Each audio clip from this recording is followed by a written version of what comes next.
officially over. Football is officially back. It's sort of, kind of. Yeah, kind of. It's kind of back. It doesn't involve the Pittsburgh Steelers, obviously. It's the Jets and the Browns. But you know what? That's how desperate we have been. It feels a long time since we've seen a football game, because it really has been, although it came quickly. Nonetheless, this is how desperate we are to see Zach Wilson and Kellen Mond starting. But not, you know what? We're going to freaking enjoy it. Why? Because we're passionate football fans. Exactly. Man, we have been waiting how many months, how many days, how many weeks, how many hours, how many seconds, how many minutes, how much time we've waited for NFL live football. And yes, it involves two of the worst managed teams in recent memory. And depth players and practice squad guys and training camp bodies. That's all it is today. But you know what? I don't give a shit, because it's NFL football for the first time in a long time.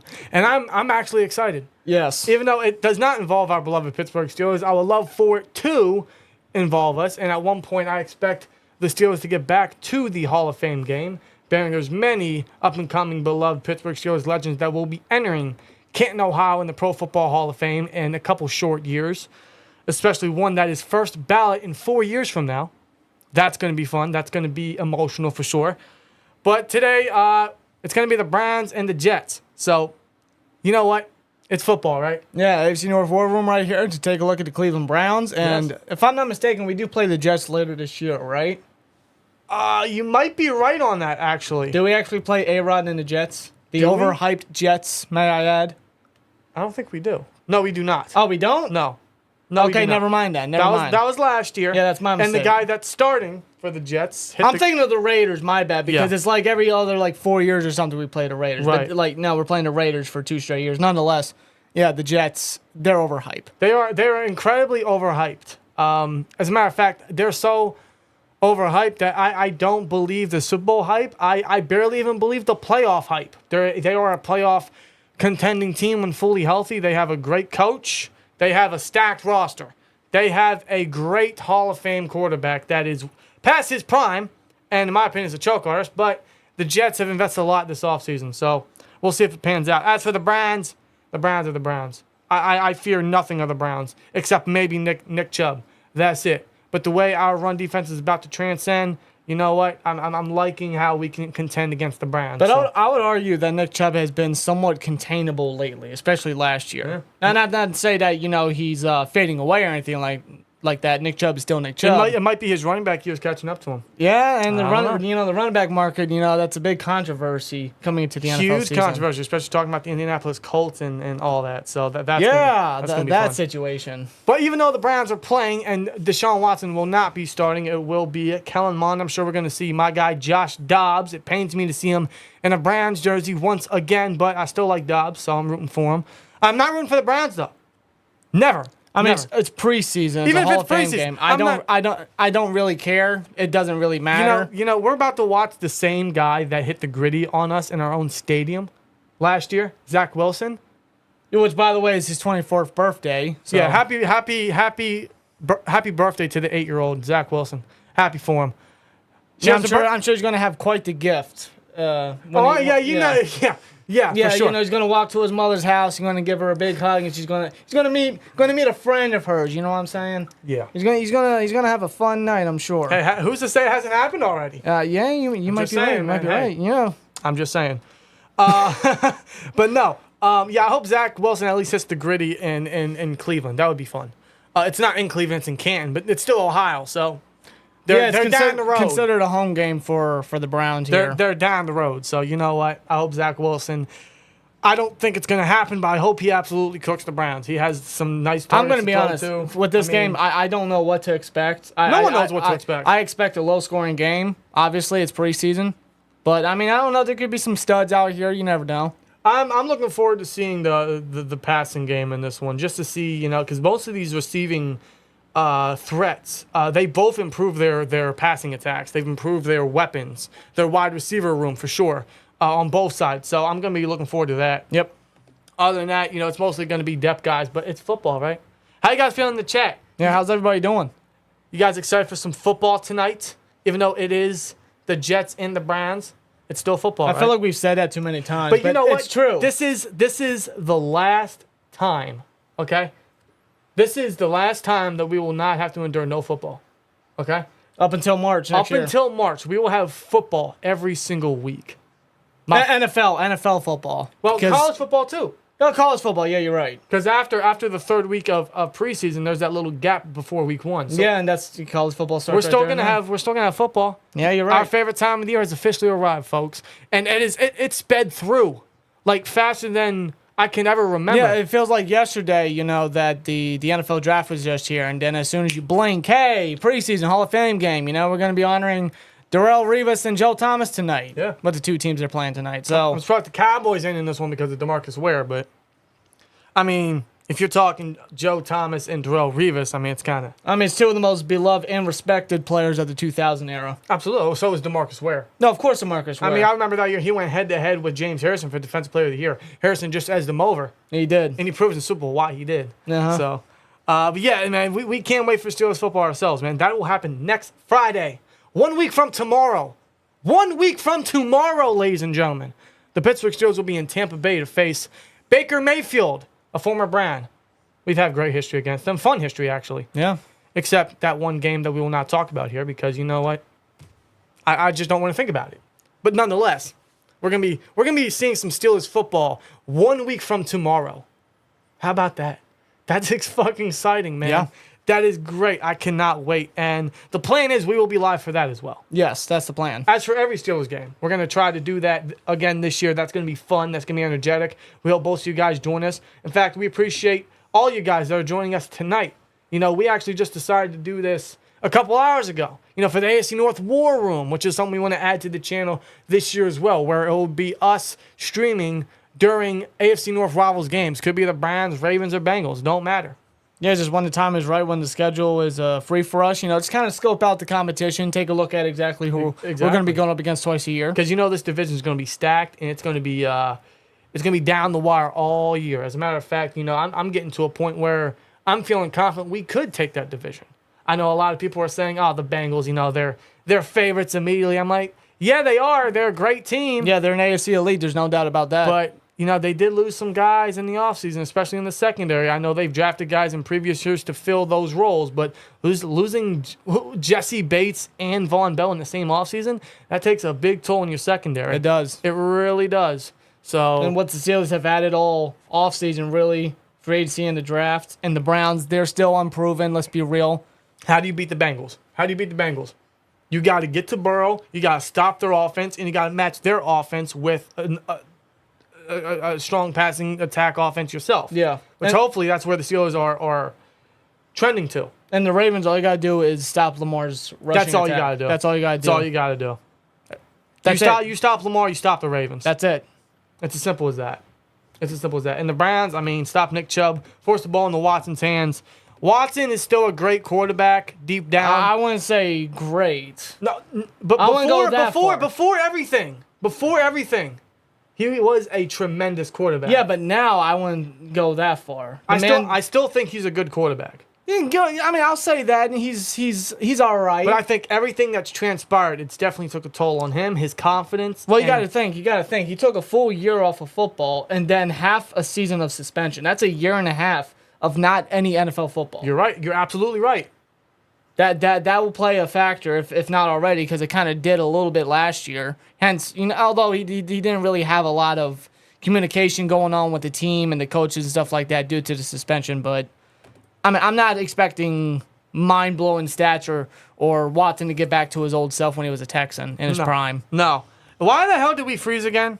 We froze? Yeah, I just fixed it. Hopefully that's the only time that's going to happen. We good? Tonight. I don't know why it keeps doing that. It's got to be something with the USB port. I don't know what the problem is. I don't know why it keeps doing it the past couple streams. It's really irritating me. It's got to be something with the USB. I don't know what Well, it's good now. It's good now, but I hope it doesn't repeat. I hope it's like a one and done deal.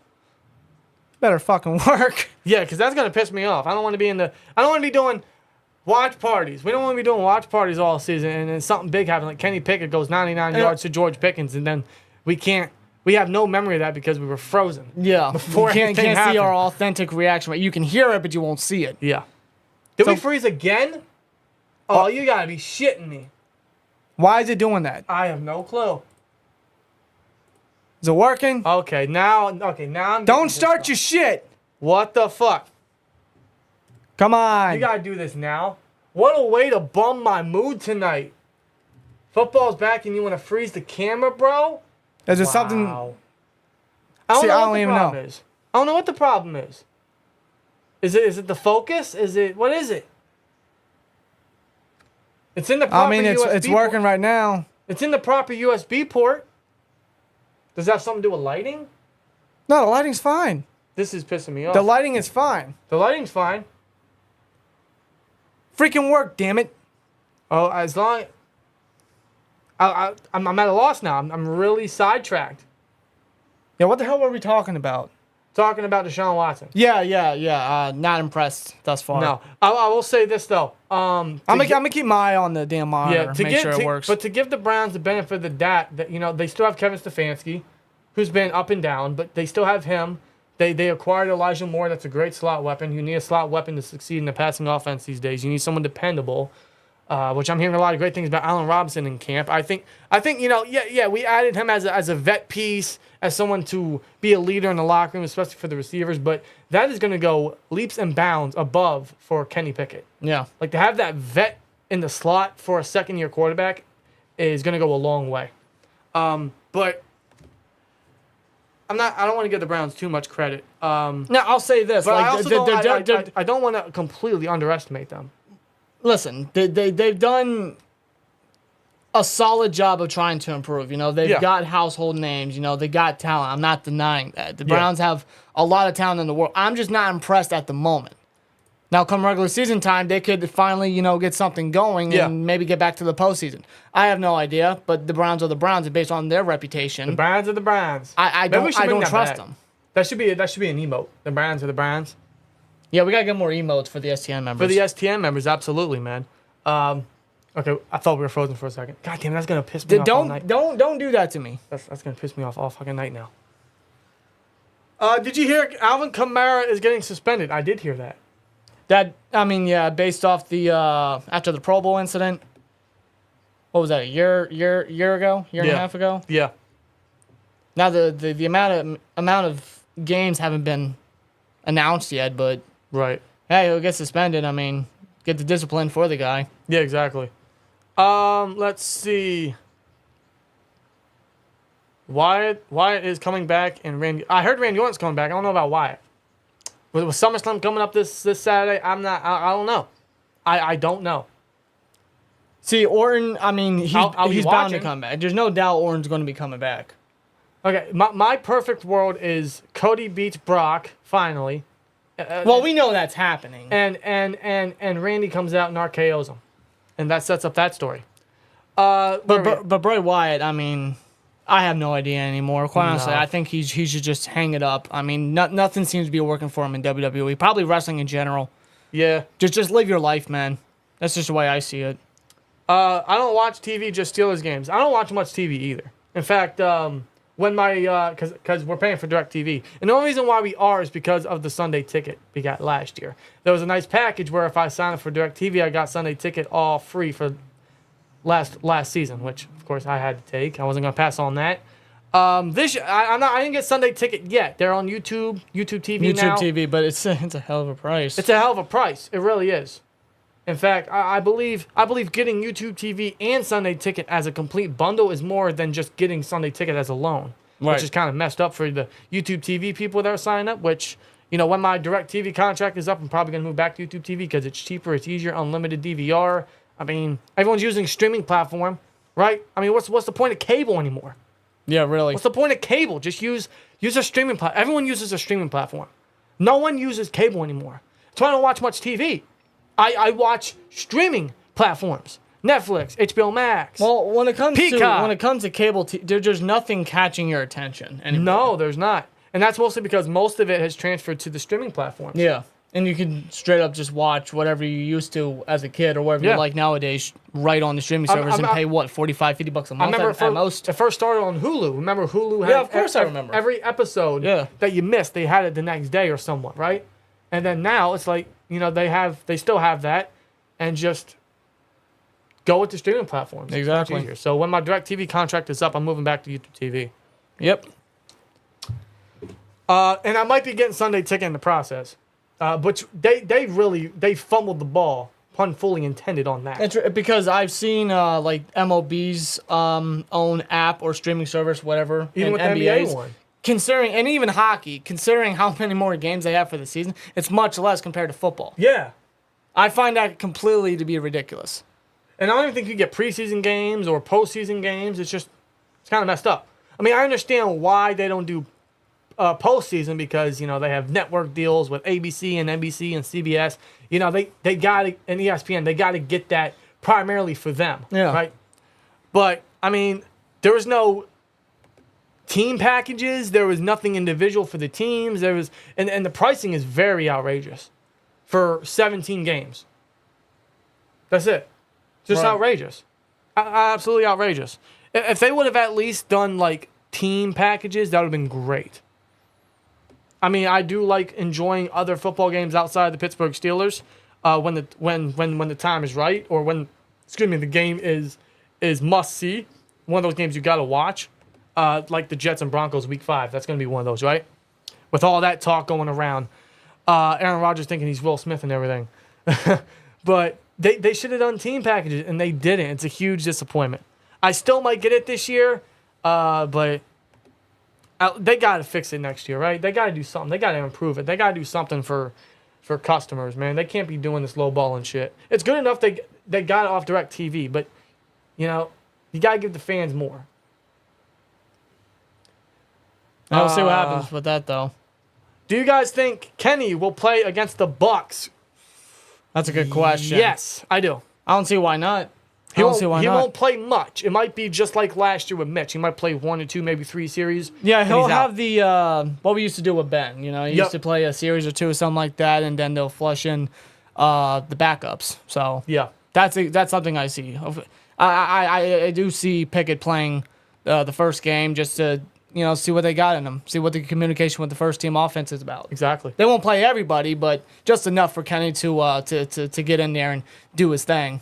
Absolutely. Levy's in the chat. What's up, Levy? Says prediction: Jets flush Brands 20-10. I love it. I hope so. Zach Wilson get 2 touchdowns? Maybe. Or is Tim Boyle? Mad513 says, I split my YouTube TV with 3 people, even split for DirecTV. That's a great idea. And we got a few people we can definitely split that with. So See, at least YouTube TV allows that.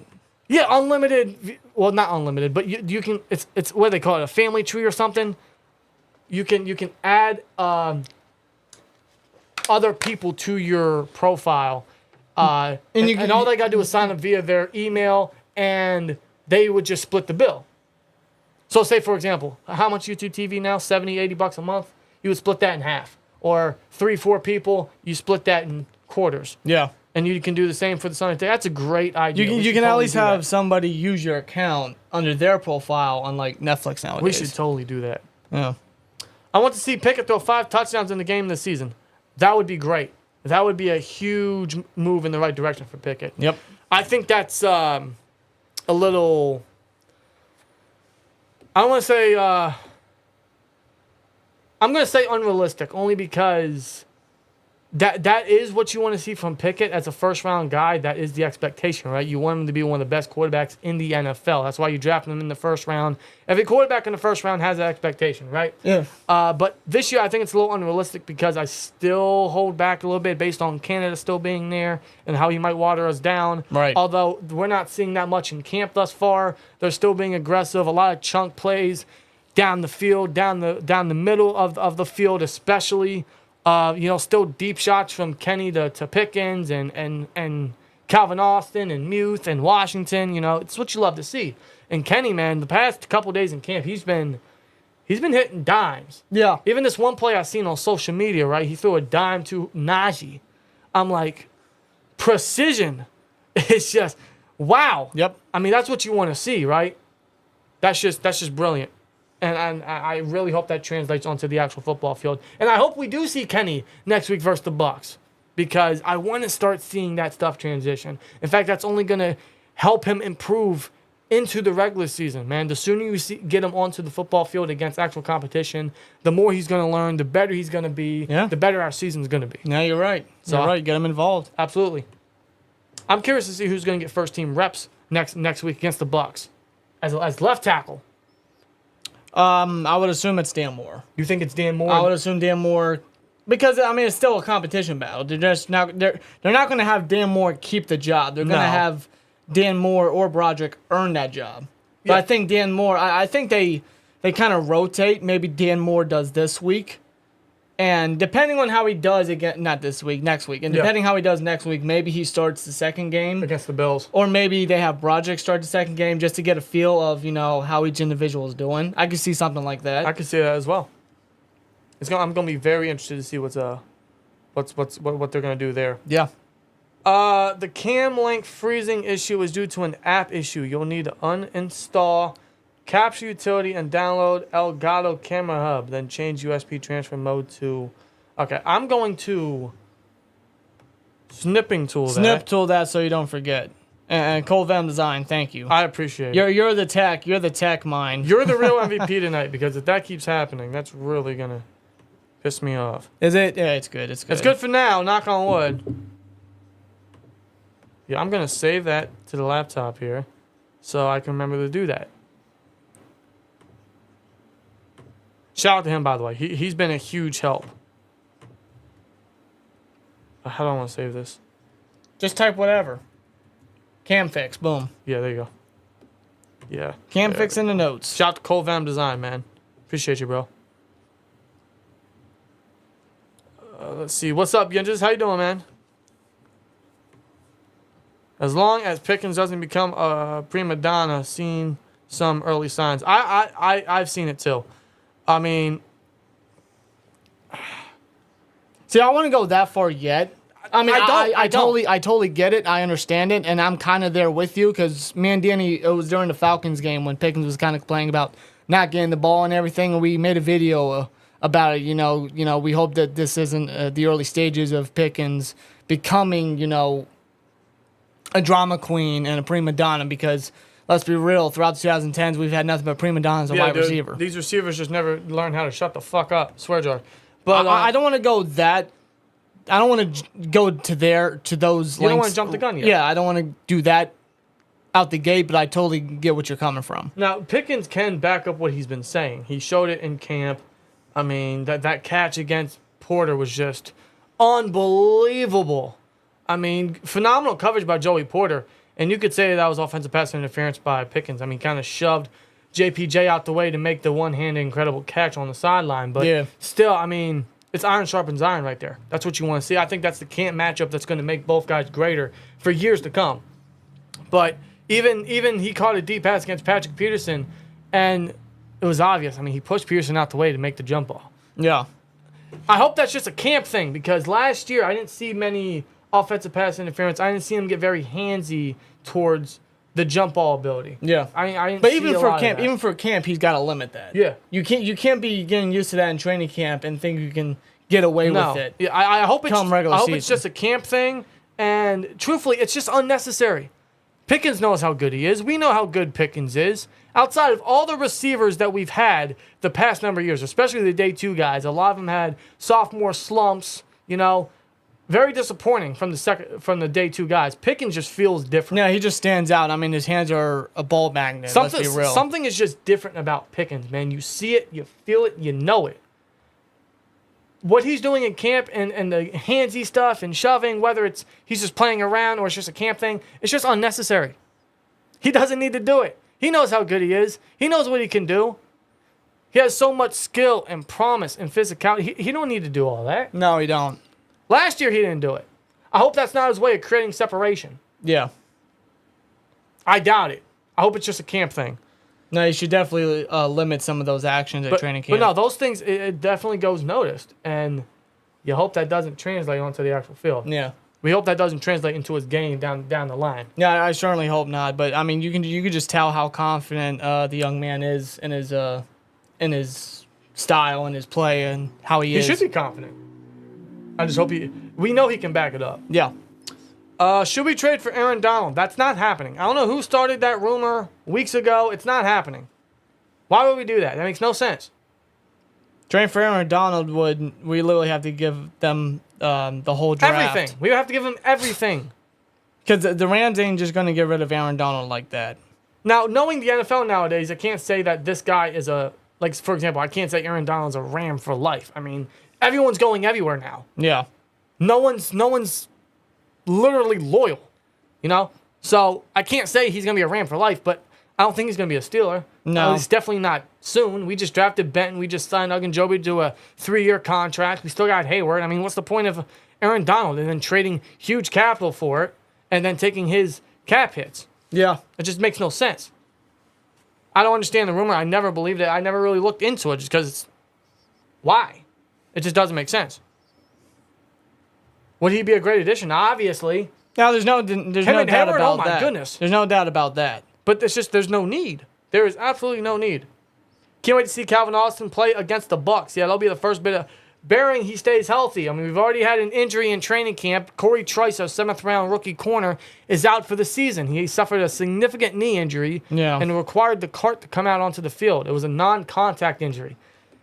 Unfortunately, this is why he fell into the 7th round. Yeah. And his rookie season's over.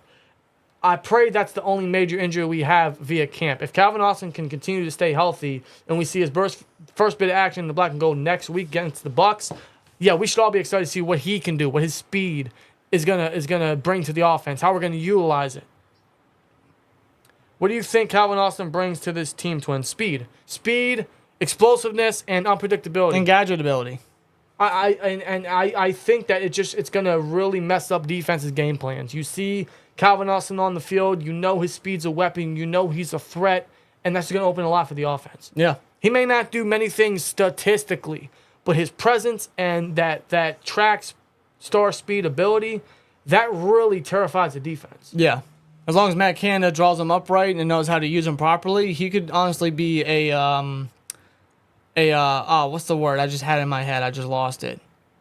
Unpredictable weapon. Let me just say that. Yeah, definitely. Yeah, well, however, if you use him properly, he could really be an unpredictable piece on we this have so offense. many pieces to put anywhere that it could literally make our offense so unpredictable, so explosive. You want to put Connor Hayward in the slot, you can do it. You want to put not Patrick Peterson, you could do that. Pat Frymuth in the slot, you could do it. Darnell Washington, I wouldn't recommend it, but you could do it. Connor Hayward, like I said. Najee, Warren, you got A-Rob. Calvin Austin, you put Pickens in the slot, Allen outside. I mean, it's dirty. It's fucking dirty. Mm-hmm. Come on, man. We can get a lot of 12 personnel out there. We can get a lot of empty packages. I mean, we could open up so much. We got such a young quarterback now that is just willing to just sling it. Good Lord, bro. It really.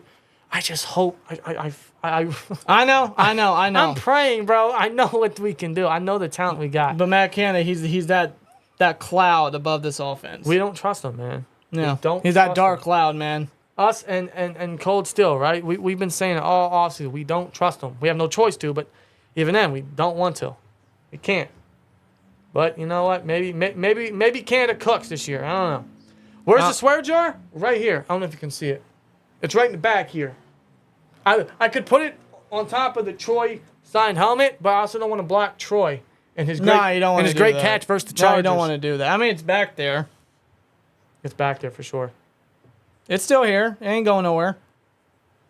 Joe Hayden on the Browns sideline. Well, he's probably there for Joe Thomas.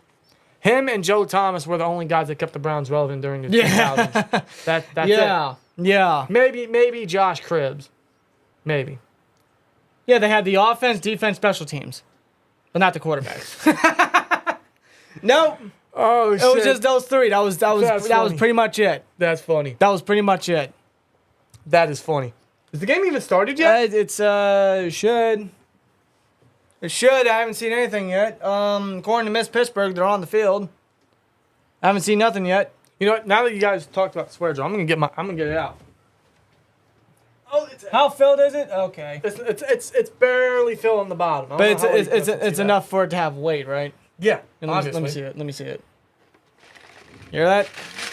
We gotta get more in there, and there will be more in there, especially if Matt Canada. Matter of fact, time out. There we go. There you go. Got the coins in here. We'll just put it right there. Yeah. So if we say fuck, Swear jar. Lucky Penny. Hey, Here we go. watch parties have come back and now has the swear jar. And I don't know if many of you guys knew, but like last year, when this is filled at the end of the season after the Super Bowl, we're going to count everything in here, and the amount will go to a giveaway for you guys. Yep. Specifically the STN members, which there's a little announcement for the STN members.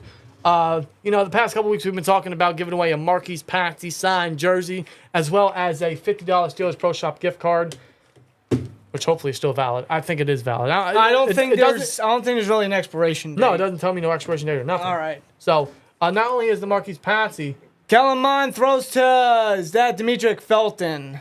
Yeah. is that Dimitri Felton? Yes. 41. Flag on the play. Yes, there is. There's a flag on the play.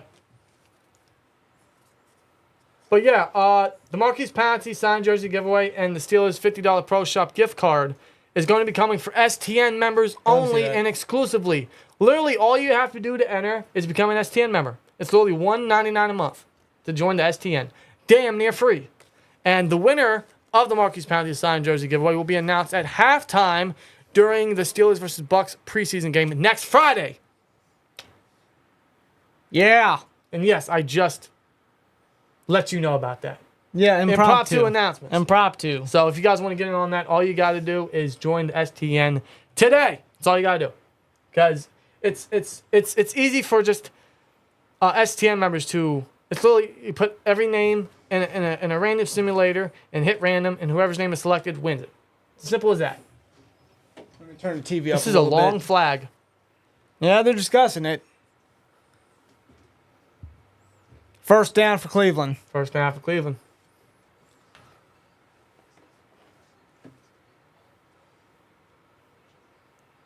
Oh, it's Kelly. Who's Kelly? John Kelly. John Kelly? Former Ram, right? Yeah, but he was a former, I think he went to Tennessee. He might have been, yeah, he was teammates with Josh Dobbs back in Tennessee. Play fake, Kellerman, throws, down, caught towards the middle of the field.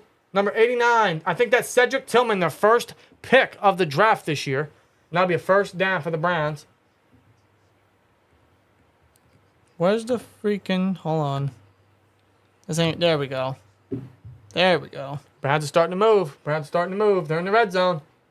Cedric Tillman, yeah, the first pick of the draft this year because they traded literally the entire house for Deshaun Watson. And that's what they wanted. This is the Browns draft, okay? They traded the first, second, and one of their thirds. All. They traded all that. Then they drafted Cedric Tillman, who just got the first. They give it to Kelly. Kelly goes nowhere. Back to the line of scrimmage. Cedric Tillman, then Siaki Ika, DeJuan Jones, Isaiah McGuire, Dorian Thompson Robinson,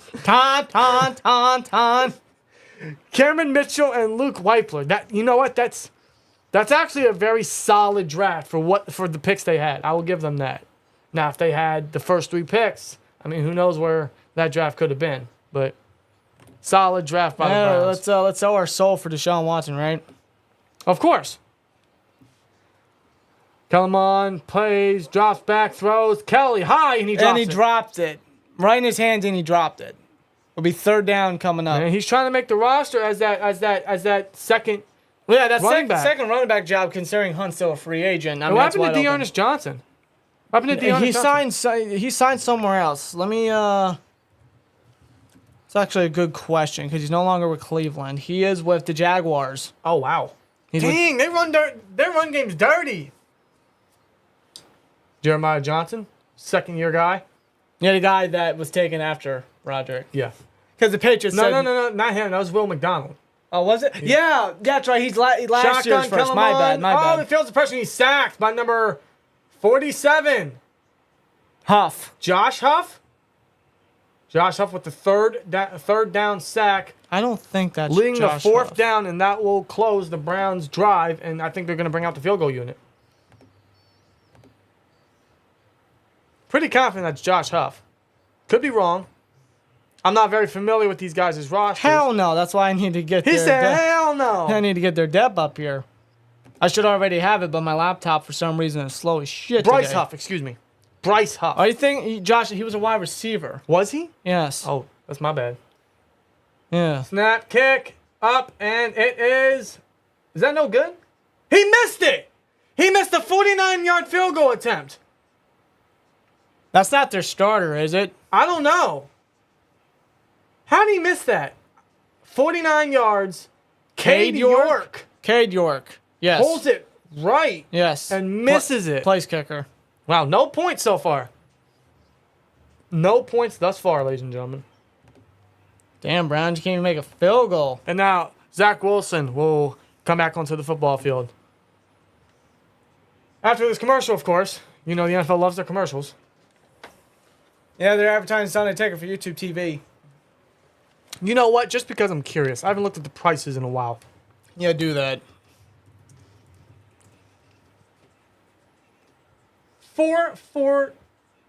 No, they lying. That ain't the price. They say that's the value. True, no, because the reason why I'm thinking about getting Sunday Ticket is because it truly is a great thing to have for football fans, so you don't miss out on games. I mean, in our area, we could have Steelers games, we could not. Sometimes And that's probably why Sunday Ticket is so expensive, because they know.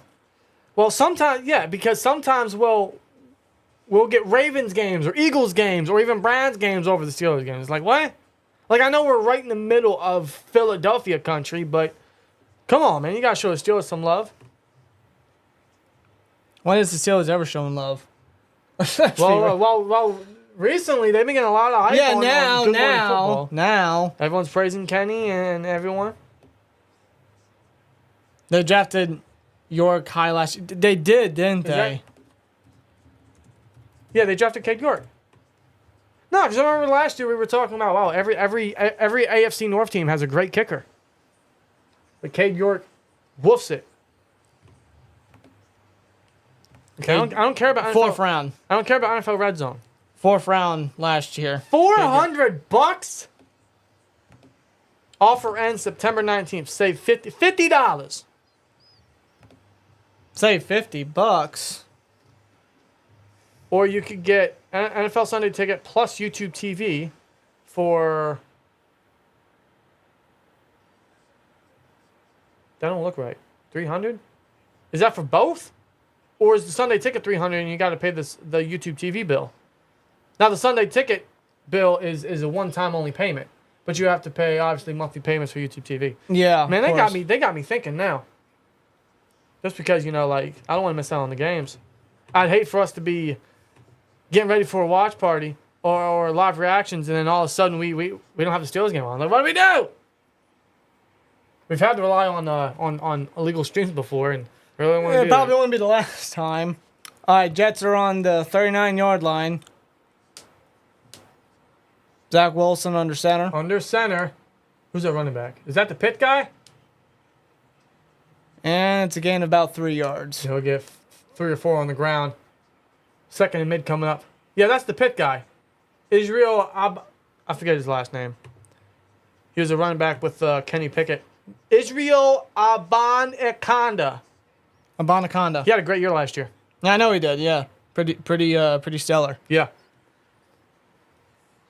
Zach Wilson, however, there's a reason they traded for Aaron Rodgers. Now he's going to go in the shotgun here. They might do a draw here. I don't know how often they're going to put it in his hands. No, they're gonna have him pass. Throws, sideline, caught. And he'll be about 2 yards shy. That's caught by Kenny Yaboy. Yaboa? Yaboy. Key offensive additions: Aaron Rodgers, Allen Lazard, McCole Hardman, and Randall Cobb. Mid. 3 Packers. That is mid. 3 Packers. That is mid. Receivers are A-Rod. I mean, we'll see. He's Even reunited. A-Rod's mid now. He's reunited with Hackett, though. I don't believe in Aaron Rodgers no more, bro. I don't. Shotgun again. 3rd and 2. They could run it here. But I think they're going to pass it. No. Snap. Yep. They're going to pass. Wilson drops back. Clean pocket. He spins out. He's going to use his and he fucking slipped. How? Wow. He had an easy first down and he slipped. Wow. A-Rod don't look impressed. Who would be? Already in regular season form, Zach. Oh my God! Happy birthday. Wow, dude. He had an easy first down. I don't even think he had to do that fancy spin move. He had a clean pocket. He ain't got to do all that. And he fucking slips. Swear jar. Yeah, get a coin. Well, 3 and out for the Jets. What's up, Jesse? How you doing, man? Hey, Jesse, what's up, bro? Going to the game against the Colts. That's where I live the closest. Let's go Steelers. Hey, if you're going, man, I don't know if you got tickets yet, but if you're going, SeatGeek.com is the only place you should be getting your Steelers tickets because not only do they tell you you're getting a good, great, or a bad deal, they show you where you're sitting and how it looks, as well as, best part, you can go to checkout at SteelTwins at checkout for $20 off your first SeatGeek purchase. So if you're going to any Steelers games, you got any games in mind, any in your area, SeatGeek's where you got to get it. Code SteelTwins at checkout, $20 off your first SeatGeek purchase. Cheap plug. Hell yeah, man. Leedy, this is looking like the Hall of Shame game. Well, every year it tends to be. It is. It's truthfully pointless.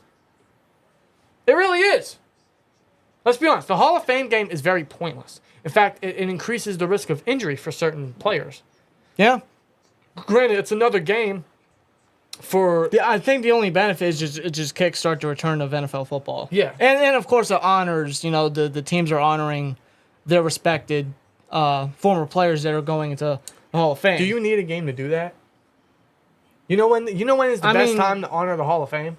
You have each individual team celebrate their guy that went in for a halftime show at any game. A gaming of their choosing. Could be a primetime game, could be a great home game, could be something that's very sentimental to them. Kind of like how we did with Franco's jersey retirement. Yeah.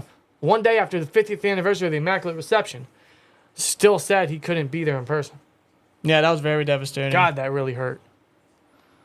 I mean, I get your point on it. I really do. It's not a bad one either, but I mean, the NFL, they see this as a money grab. Sure. It's the same thing with Thursday Night Football. We know why they did it. We know they're never going to go away from it because the bald guy, Jeff Bezos is going to, he's going to pay how much to get football on his platform on Amazon. The NFL's not going to say no to that. Yeah, now we got 2 Thursday night games for, I think, each team this year. Actually, Thursday Night Football is a game that can be flexed into a team's schedule. That's what it is, yeah. That's terrible. Yeah. So they could be done with a Sunday game and then the day of, hey, guess what? You got to work Thursday. You got to play Thursday. Which is just pretty shitty. It's fucking terrible. Thursday Night Football sucks. Most of the games are terrible. I feel bad for Al Michaels. It's all for Jeff Bezos to have it on his platform. And the NFL's not going to say no. I can't blame him for saying no. But it's terrible. No one likes it. The players don't like it. It's a short week. I would much rather them play a double-headed Monday Night Football game. Yeah, I was just about to say, I don't get why they don't have that as an option. Have an East Coast game on ESPN like you normally do for Monday Night Football, and then Jeff Bezos can still get his money grab. The Amazon NFL can still get their money grab by having a Pacific game. A game on the West Coast. I don't know. Granted, I don't know who's going to stay up at 11 on Eastern Standard Time to watch a football game, but, a lot of people would actually. Browns at the 12-yard line. Mullen Mullen. takes the ball. He hands it off to... John Kelly's got a lane. He'll get a first down. Yep. 10-yard gain right there by Kelly. Very clean draw by the Browns at the first down. Not a bad run. 7:30 left in the first. All right, let's see how many times they can get up the field but not close the drive. James Hudson with a nice little chop move on his lineman there. James Hudson, they put him at left tackle? Yeah. I know he was a right tackle coming out of college. He shows great aggression. I'm surprised they put him at left, actually. 1st and 10, 22-yard line. Under center. He's gonna run it again with Kelly, and he just swallowed. There's a flag. I wonder if that's gonna. I wonder if they're gonna get him. Whoa! I wonder if they're gonna get him for jumping. It looked like someone jumped early. It was a little bit of a late flag for something like that, but I don't know if that's gonna be the call. It might be a holding. I have no idea. Offside. Yeah, yep. I thought someone got jumpy. Offside on the Jets. Smart. Well, that wasn't smart. That was not smart. I will be at our Thursday night game, week 14. Who did we play that game? Week 14. That's in December. That's a shitty time to have a Week 14, that would be the New England. Of course, it's the Patriots, lady. Yeah, I mean, I'm not surprised by that one. We play on Thursday? Yes. I mean, that's a good game to have on primetime, but Yep, the Patriots. that's a shitty time to have it, though. Under center, Kellerman, play fake, looks deep, throws, right sideline, hits his target, but it's through his hands. But there is another flag. There's another flag. I don't know flag, who. yeah. I don't know who was the intended receiver. It was 81. I was going to say Hooper, but he's no longer with them. Yeah, Austin Hooper's not with him no more. 81 would be Thomas Graney. Never heard of him. I'm just being honest. You won't hear of any of these guys. Oh yeah, that's offensive holding. Oh, that was holding. On Tillman. Yeah. That'll be a first down. Or is it gonna be offset penalties? No, it's penalty on both defense. Both defense. Damn, Both two defense, penalties on but the defense? they took the holding. Yeah, of course. So Browns get the first down nonetheless. Oof. Eccles. Yeah, that guy. 3 penalties for 25 yards for the Jets. D Hunt, yes. Juju return, yes. Yes, Juju's returning. Yes. I mean, big whoop, really. Yeah, he's coming back to Pittsburgh. Truthfully, I hope he. Feels the pressure. Mon had nope. He didn't stand a chance. That Untouched one. off the edge, off the play action by the Browns, and Kellen Mond had to get rid of it. Too short for his receiver. Second down. 6:19 left in the first quarter. And that's Will McDonald with the pressure right there. The first rounder. First rounder guy drafted after Broderick Jones.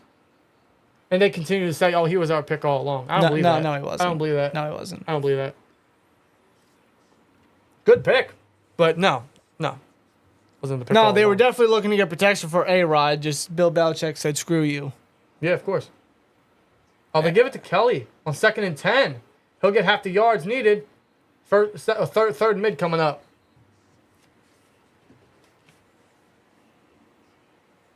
Wonder if we're going to see Dobbs. That's a good Really, I question. just care for seeing Dobbs, man. I still like Josh Dobbs. Special place in my heart. Let's see, because I know they have Mon, they have Dobbs. I know they drafted Dorian Robinson. DTR. Yeah, so From UCLA. what I could see is Mon doing the full first half, Dobbs doing this third quarter, and then Thompson closing it out. I can see it. GT, what's up, man? Says, let's go. Football. Yes, sir. Football's here, brother. Football is here, and it's kind of boring.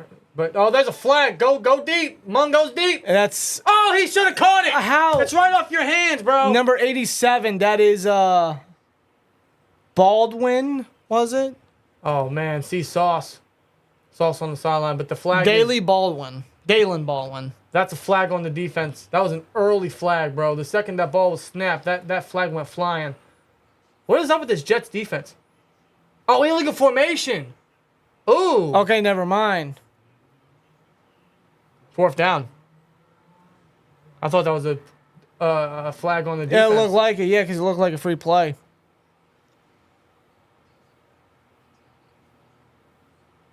Yeah. Good strategy. No, they're gonna have to punt this one. Juju returning to Pitt. No, he's not returning to Pitt. He's returning to Pittsburgh in the Patriots game. Yeah. No, he's not returning to Pitt. There's no need. Daniel, thoughts on the Alexander signing? Good signing. Great signing, honestly. Very good. It's what we need at the linebacker room. This is brilliant. It's a hell of a rotation now, bro. We got They revamped that whole inside linebacker group. so much leadership and mentorship, especially for a guy like Robinson. That's a booming punt, and he muffs it. It better went out of bounds. You fucking bum! Wow, that is terrible. It's not even your team, Bro, no, but that irritates me as a football fan, bro. You got all that space and you muff it at the 5-yard line. Hey, some And people. you let it get out of bounds. Hey, some players are just aren't meant to be. Oof, that is terrible, bro. Or maybe I'm a little too harsh on the guy. It's a little mishap, a little mistake. There's always next time. Are you sure? You might not get it next time. I am confident there's a next time. Might not get it next In time. this game, come on. Bro, that is not how you make a roster spot. You do not muff the ball at the 5-yard line and let it go out of bounds when you have all that space in front of you. That is a recipe for your offense going 3 and out. Or a safety. Oof, it's like Gunner and the Steelers all over again. Although Gunner's been looking good in camp. Yeah, especially is when he's getting involved with the offense. I've been hearing, he's actually making a couple good grabs, some runs are positive too. All I hear is good things about him. Which is good. I want him to be good. Yeah. There's a reason why he was actually a Pro Bowler one time for special teams. So Yep. I want that for our special teams. To stop with these mistakes. It's always a return specialist that we experiment with. They always make a mistake. Exactly. Pickett going to throw for 3,500 yards and 23 touchdowns. That would be a pretty successful year. I could see it. I'd say that'd be a pretty solid jump for Pickett. That would show growth. I mean, 4,000 would be a great season for Pickett. 30 touchdowns would be great. I'm not going to give my expectation that high. But not yet. Not in the second year. But not with Canada. I could see because I say the Steelers could have like a Jacksonville Jaguars type season where they show a lot of progress and growth. Exactly. With how young the team is, I can kind of see Pickett having a similar road like Lawrence did. Well, let's see what Lawrence's stats were last year. It was over 4,000 yards. I know that. He had a significant growth. So if Kenny can do something very similar, I'll be very happy. I'll call that a successful second year for Kenny. Yeah, 4,113 yards, 25 touchdowns, 8 picks. If Kenny can do something similar, that's a successful year in my Big book. success, yeah. Imagine Minka laying out Juju, but all love for Juju, though. Well, he's the opponent, isn't he? I mean, listen, I mean, hard feelings for Juju. I do wish him the best of luck in his future. But as far as I see it, you're on the other team. Yeah, so you're facing the Pittsburgh Steelers. I mean, be prepared to feel the heat. I'm hoping Joey Porter can lock him down, actually. Whoever's going to be in the slot. Who's the Patriots' number one? It's got to be Juju, right? I don't know anymore. Is Nelson Aguilar still there? I think. Is it their tight ends, Hunter Henry and what's his name? Former Titan. No, I know. No, he's not with them no more. They cut him. I said former Titan. They cut him? They cut him. I know who you're talking about. I can't remember his name. They cut Johnny Smith? Yeah, they did, I think. Wow. Yeah, after giving him all that money. What are they doing? Yeah, Aguilar did go to Baltimore. Of course he went to Baltimore. Yeah, why does that not surprise me? Just like, who's the other receiver they signed? What, Baltimore? Yeah. They signed another receiver. What's his name? I seen it in the chat earlier. I got to scroll up for the chat. What's his name? That's going to bug the shit out of me. What's his name? I don't recall. I don't really pay attention. Where's he at? I swear I seen it earlier. Well, Zach Wilson goes to throw deep. He's got a target. He's got a man. He caught it. What a grab. Wow, that is a 60-something yard play caught by Taylor. What a bomb. And dare I say a dot by the birthday man and Zach Wilson. That was actually a pretty good throw. Good throw and catch right there. Nice. That is pretty. Dare I say that was pretty by Zach Wilson. Wow.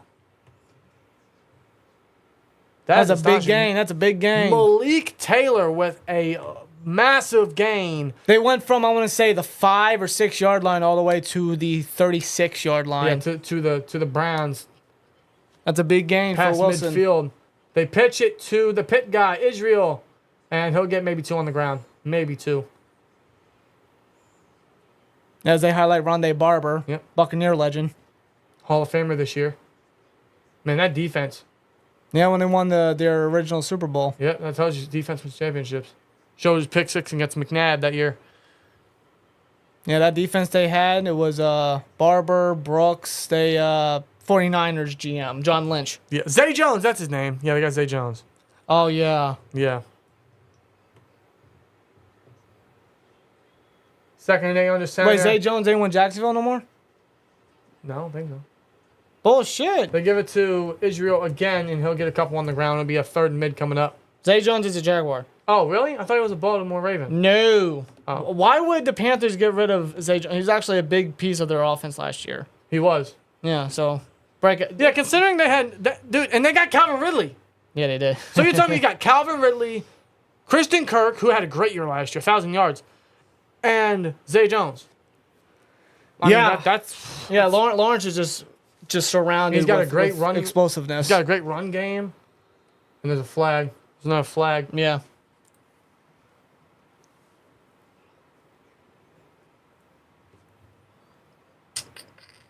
Yo, Twins, I'm going to be at the Tampa Bay game. Nice. There you go. That's what you did. You're in Florida. Yeah, hey, have a blast, man. Have fun. Have fun, man. You're gonna see the first Steelers game in a long time in person. How about that? You're gonna see Kenny Pickett in person. Hopefully Kenny Pickett. JPJ in person. JPJ, Nick Herbig, Brody Jones, What Darnell Washington. Yeah. Daniel asks, what are you hoping to see in the Steelers preseason games? Progression of the offense, some chunk plays, some opportunities there. Yeah. Some of the rookies that stand out for sure. Jets go empty. Zach Wilson throws. Overthrew his target. Way overthrew his target. But yeah, we just hope to see some improvement from pretty much every aspect. And that is mostly the offense. I want to see if we can get some passing attack going. I want to see how Kenny has matured as a quarterback. I want to see the offensive line start to gel a little bit. I'm not going to expect anything immediate. No, of course not. Because we even saw in the preseason last year, it was rough.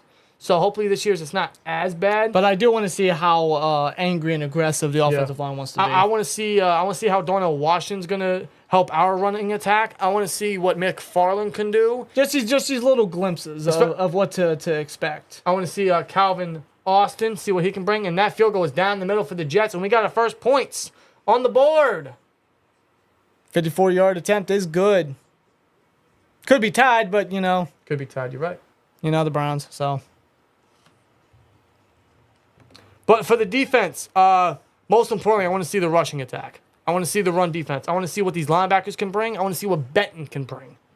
And I want to see some of these depth guys on the defensive line. Not just Benton. I want to see Fioku. I want to see Watts. I want to see Loudermilk, Liao. I want to see Herbig. I want to see Marcus Golden. I want to see a lot. Yeah. I'm really anticipating a lot. See, Alan says that Rondé was seen with Coach T. It makes sense. Coach T was the secondary coach, if I'm not mistaken. He was. For the Bucks at the time. He was with the Bucks. He worked with him and Antoine Winfield Sr. and all those guys, right? Derek Brooks, a lot of those guys. And then he went to the Vikings as their DC, and then he became the Steelers head coach, and the rest has been very good history thus far. Hopefully, it continues. Hopefully it continues, man. We are very optimistic we can get another one with Coach T. I think that would really kill all the, he won with Cowher's team talk. That's credential now, but hopefully he can really shut that crowd up. Yeah. We have our little issues with Tomlin, especially recently, especially in big games. But, he's got such a young team now. There's no rush for him right now. He can just build, and hopefully we can get one more with Coach T. In fact, there was actually talks early in training camp when everyone started reporting that Coach T has, 2 years left on his contract? And Coach T's like, I wasn't even thinking of that. Yeah, normally around the time, the Steelers would not hesitate at all to extend Tomlin. But I think even at the moment, they're just biding their time. There's no rush for it. There's no rush for it. In fact, I'm confident we're going to get a contract extension done with Tomlin. Art Rooney, the second, is very loving of Tomlin. He said he wants no other coach in the NFL but Tomlin. He's already expressed confidence we can win another one with Tomlin. Yeah. Tomlin's going to get another deal. But that's not important right now. No. It's not important. It's going to get done. In fact, there's no contract blindness for anything this year, actually. We got Highsmith locked up, and now it's just focused on football. It's all just straight focus on improving. It's a straight thinking team now. Yeah. It's great. There's no distractions. I still need to get a George Pickens jersey. I'm going to hold off. I learned my lesson with receivers. I'm going to hold off. Winner of camp so far, says D-Hunt28. That's actually a good question. I'm going to say, Kenny's looking good. JPJ's having up and down days, but a lot of good from him. More so up and down with Pickens, but Pickens is Pickens. But that's what's going to make JPJ grow and know. Broderick Jones looked solid. Robinson's looking great, too. Robinson's looking great. McFarland's looking good. Calvin Austin's starting to bounce back. Honestly, I'm going to say shout out to Kenny Robinson. Yeah, Kenny Robinson, a secret depth piece right here, yeah. He has a good chance of making the roster because Minka's out with a personal issue. Casey's out with an injury. Neal was out today. I think he's injured as well. So Kenny Robinson today got first-team reps at safety. Yeah. That's got to be a confidence booster for him. That's going to be someone we got to keep a close eye on because he had 2 picks today. That's right.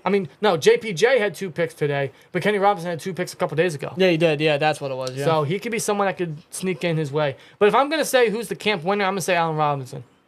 Because, I mean, it's just him and Kenny are striking. They run a jet sweep with, is that Anthony Schwartz?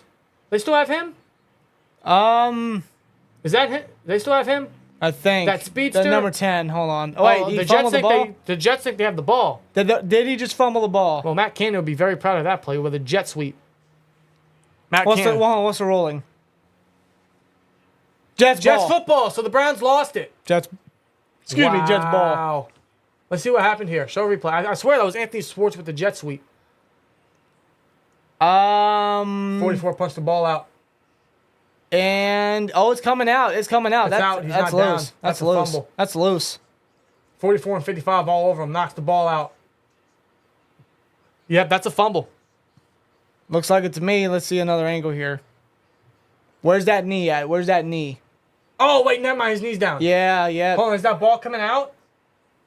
Ooh, is that ball moving? They're gonna challenge? They're gonna challenge it. It's preseason. Or does it not matter to them? Because, no, it's going to happen. Oh, so Zach Wilson's going to just check it down to Israel, former Pitt Panther. He'll get about 6 on the ground off of the screen pass. Yeah, prayers up to Corey Trice. That's so unfortunate. I was really looking forward to seeing him. That is very sad. It really sucks, man, yeah. Because he was looking solid in his own right. Yeah. Now we'll see a lot more James Pierre. As he got a 1-year deal as well in the offseason. Yep.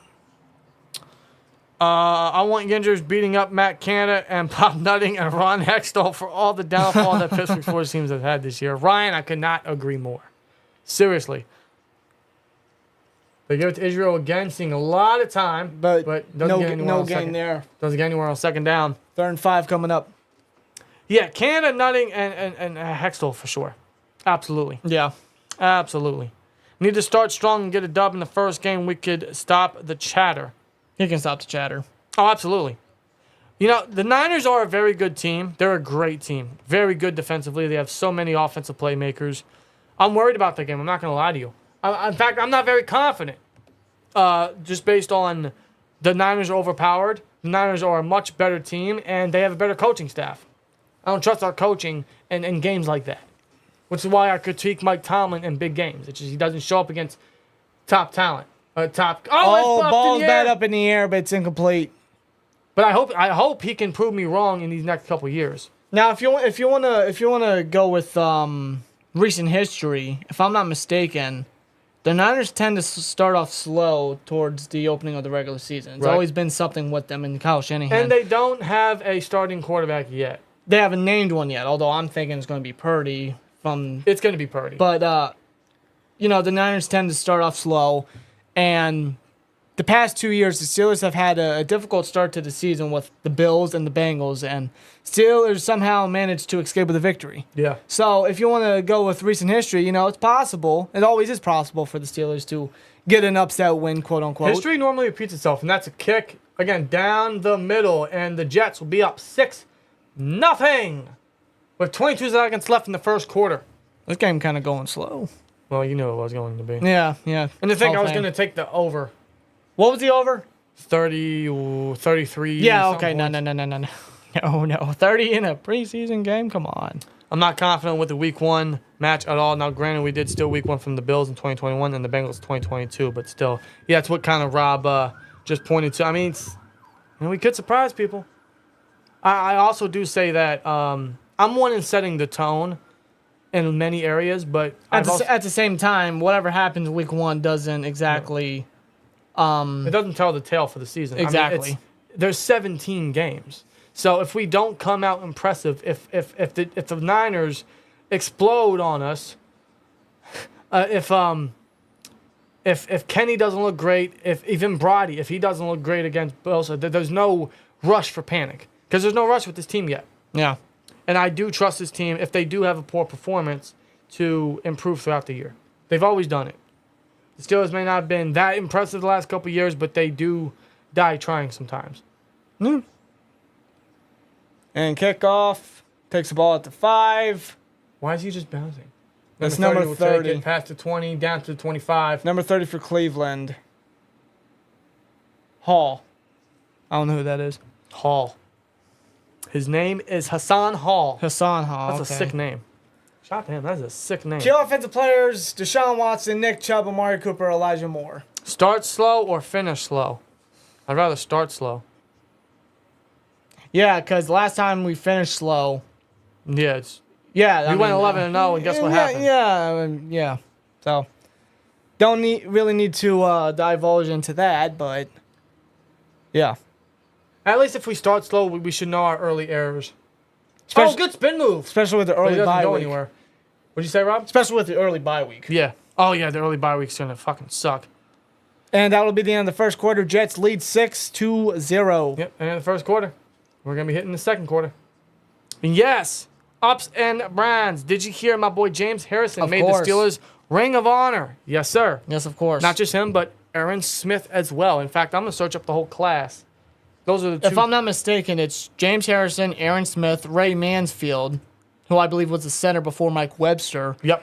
And I think his name is Jerry Mullins, if I'm not mistaken. Yeah. I think you're right. But the two top names are some of the guys that held that anchor of the front seven Yeah. in the 2000s, in the early 2010s, which led one of the greatest and most underrated defenses of all time. Number one defense for how many consecutive years? How many years? Under Dick LeBeau? Sheesh, Golden man. years, bro. Golden years. Unstoppable. I'm just glad they're making it. That's gonna be fun. That's gonna be good. Yeah. It's good to see Aaron Smith back in the. Yeah, you want to talk about underrated. Yeah, that dude. was. And he wasn't a guy that got a lot of sacks, but when it came to run defending and just his presence, forget about it. Dude, Forget about it. I miss those times, man. I'm not gonna lie to you. Yeah. Now I love the defense now, but God, nothing will beat that. Nah, it's gonna be hard to top that. Let's Yeah. be real. Your lack of faith disturbs me. It's not really lack of faith. It's just I know hot from cold. I know who's better, who's not. And history shows our coaching staff lets us down in big games against top teams. The resume's not there. No. The resume's not there. And until they prove me wrong, I'm just going to be a little iffy about it. But if you want to Especially go, a guy like Matt Canada. listen, exactly. If you want to go with lack of faith, I mean, I'm sorry, but I don't trust Canada. Why? Canada's shown nothing for me to have faith in them. I've always stated that the biggest difference between some of the best teams in the NFL and the Pittsburgh Steelers is the coaching staffs. Big time. Because when we have to have big games, the coaching staffs let us down. When it comes to an offense and succeeding, it lets us down. The biggest example I can give you is the 49ers with the last pick as their quarterback went far into the playoffs when we had the only first-round quarterback last year. The Dolphins did the same thing. Their first-year head coach took a seventh-round quarterback. And they were competitive in the playoffs. They lost to the Bills, but they were competitive. Yeah, they kept it close. You're telling me two teams with seventh-round quarterbacks were more competitive than we were with a first-round quarterback? No, I just don't trust our coaching staff when it matters. History has shown that, especially in the playoffs lately. But that doesn't mean I don't trust this team. That don't mean I'm not optimistic about this team. All offseason, we've been very optimistic about this team and the rise that we have and how young we are and the potential we can grow. That's why we say there's no rush this year. Absolutely Manuel not. drop back, throws, caught. Shakes off the defender, but gets taken down immediately. Now, there's potential with this team. There's no doubt about that. With the addition that Omar Khan brought in with the veterans and the leadership capability at almost every freaking position. Yeah. The upgrade of the offensive line, the rookies, the draft class that we brought in, everything. We're going to grow as a team all together with everything that we brought together. This team, from a roster aspect, is one of the best Steelers teams you've seen in many years. It is stacked all over the board. But there's still that freaking dark cloud that's hanging right above us, and his name is Matt Canada. Exactly. And until he leaves the building or until he proves himself, I can't trust the guy, okay? It's as simple as that.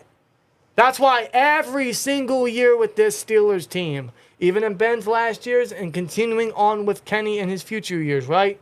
I'm keeping my expectations very standard, very minimal, very, very average, okay? I know what this team can do. We're definitely better than last year from a roster aspect. In fact, I'm confident we can actually win the division. That's how confident and how optimistic I am about this team. There's no doubt we've grown. Immensely. No doubt. Right? So with a younger quarterback, this is so fresh. So fucking fresh. And Matthew, when's the last time one of Tomlin's coordinators got hired? Bruce Arians. Yeah.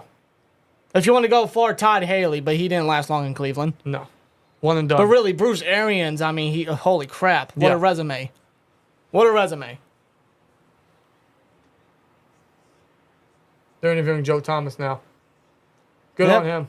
He's one of the few Browns players I've always respected. Oh, of course. Him, Joe Hayden, Jim Brown, Josh Cribbs. I mean, a lot of really good Browns players. Who's this year's surprise cut? Ooh, good question. Yeah, D. Hunt. You popping out with the questions. Surprise cut. I'm going to go with... I gotta think about that one. I'm going to go with either... Well, the Browns, they punt, if anybody cares. They punt. 4th and inches. But just sneak it. It's preseason, bro. Who gives a fuck? And it's a touchback. But it's a touchback. I'm going to go either Kevin Dotson or Zach Gentry. Yeah, I could see something like that. I mean, Dotson isn't really a surprise to me. To other people, he might be. See, I don't know.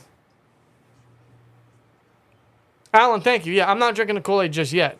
I know what this team's capable of. We all know what this team's capable of, right? A lot of guys are very optimistic, and I don't blame you guys. In fact, I commend you guys on the optimism.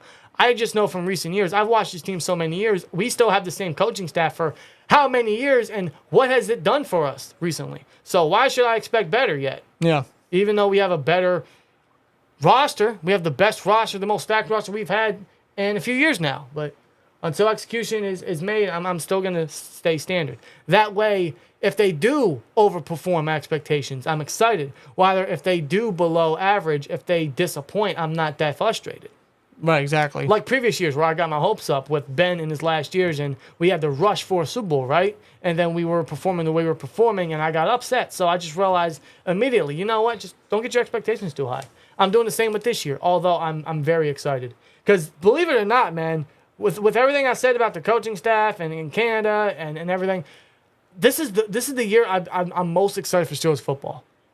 Because this is so fresh. This team is so new. The fact we have a younger quarterback is different. I mean, for some of you guys, it may be another quarterback that I've lived through my life, but me personally, Rob and I personally, and probably a lot of you guys, we've only knew Ben as our quarterback. Of course. That's it. So to have a fresher guy after many years of what we've seen with Ben, this is exciting. With how young this team is, how many guys we got under rookie contracts. And let's be real, man, most of the guys that Omar Khan and company have brought in, I mean, we're looking at this team this year. And the majority of them are going to be with us for the next 2-3 years. That's phenomenal. Yes, it is. Israel gets the ball and he'll lose a yard. It'll be a 3rd and 10. And I will say this, the people that Omar Khan has brought in and the rookies, yes, they have to prove themselves. They have to showcase, hey, this is why I was brought in, of course. I'm not expecting anything mind-blowing out of the gate. Yeah. I don't think any of us should. But what they made their presence felt with their previous teams, I think that's going to do a lot more than some people may think when it comes to leadership and veteranship. Yeah.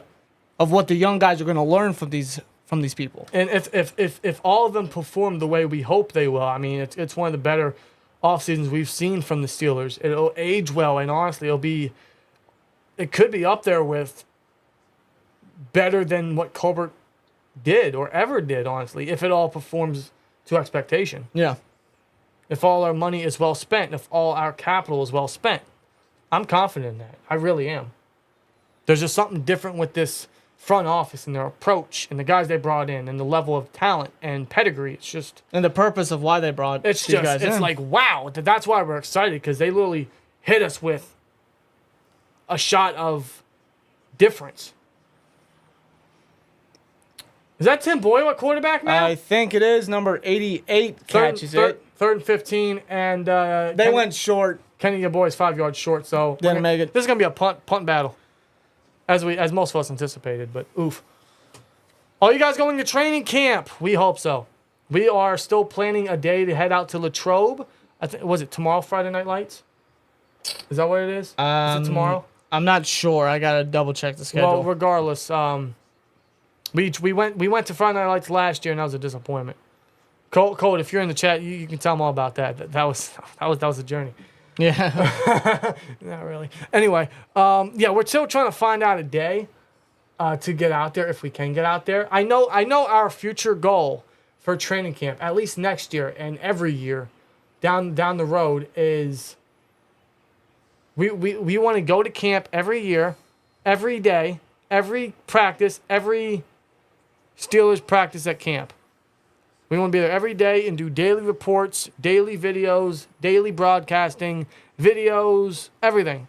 That is our mission. That is our goal for Steelers training camp, not only next year, but every year. We want it to make it a yearly thing where we go to camp and report every day and just have a blast. Yeah. Have a blast, look at what's going on, give you guys a bunch of feedback. That is our goal. That is our training camp mission, honestly, for next year. Yeah, Steel Jacket says, if anything, Zach Gentry will be the surprise cut. I mean, I could very well see it. He might be the odd man out. I mean, Connor Hayward's just a lot more purposable as a weapon. Usable, yeah. Zach Gentry, Serviceable. I kind of hope not, because I really like his size. Seeing his progression has been fun. I think we could use him in many packages, especially in the red zone. I mean, it's possible we keep 4 tight ends. It's a matter of where they want to align Connor Hayward. Because we don't have a fullback. You could consider Hayward as a fullback, but who's to say that they just don't list him as a tight end, but use him in fullback formations? Yeah. So they can still keep 4 tight ends, just do what you got to do with Connor Hayward. Yeah. I can see something like that. But I'm still trying to think of surprise. I'm trying to think of somebody on defense. Maybe a Montravius Adams, potentially. I could see something like that. I could see that. I mean, I've I could see heard that. Brandon Fijoku's actually like a true molar in the run defense. Yeah. Leal's being tossed around the D-line and I'm even hearing outside linebacker. Armand Watts is showing his physicality. I mean, truthfully, you're right. It could be Monty Adams. I could see something like that. You're looking at Benton, you're looking at Fioco, you're looking at Watts, you're looking at Leal, maybe Loudermilk. I don't know, where does Monty Adams fit? And last year, I mean, he started the most games at the D-tackle position. He didn't really do much. He had some highlights, but it wasn't consistently. No. Fioco might take that spot from him. It's possible. I mean, he's got that versatility aspect. Armand Watts has more starting experience. That doesn't mean he's better, but See, I think that's the real difference with Fijoku, Watts, and Leal and Loudermilk. They have more of the versatile aspect. Well, I haven't really seen much from Adams in that aspect. no. So Adams may actually end up being the odd man out there. Well, that'll be shown all preseason, especially starting next Friday. Yeah. Yeah, see, it rained us out, but we still went to the city and had fun. We did. Check your DMs, sent you a pic of my new truck. Laughing. Well, okay, what did you send? Oh, well, yeah, a truck simulator. You've been playing that more. Oh, yeah, that's right. It's Truck Simulator. Oh, that's sick. Let me see. Oh, shit. Oh, he got the logo on the back, on the door. Oh, he's got the stripes on the side. Bro, that is sick. Oh, Calamon threw an interception right to the defender. Number 55. No, we got a first turnover, boys, and go figure. It is the Browns. Number 55 of the Jets gets an interception off of Kellen Mond. All right, let's put Josh Dobbs in. Where the hell was he looking? Let me see that. Oh, shit. Yo, look at the stripe. Gets you curious, guys? Wow, Chaz Surratt, the former quarterback turned linebacker. His name rings a bell. Yeah, that was right, too. Where was he looking? Where'd he go? North Carolina? Was that his college, North Carolina? I remember looking into him during his draft year, and I wasn't impressed because going from quarterback to linebacker is a little bit of a rough transition, and he was getting bullied in the run defense. So, I mean, but there he makes a huge play. Yeah, it's just not the Browns' day right now. Ooh, caught by 16. Good grab, good yak ability. Gets a couple yards. It'll be 2 yards shy of the first down. Second down coming up. That Jason Brownlee, the undrafted rookie, Yeah, who's he's- apparently looking real good in Jets training camp. He is.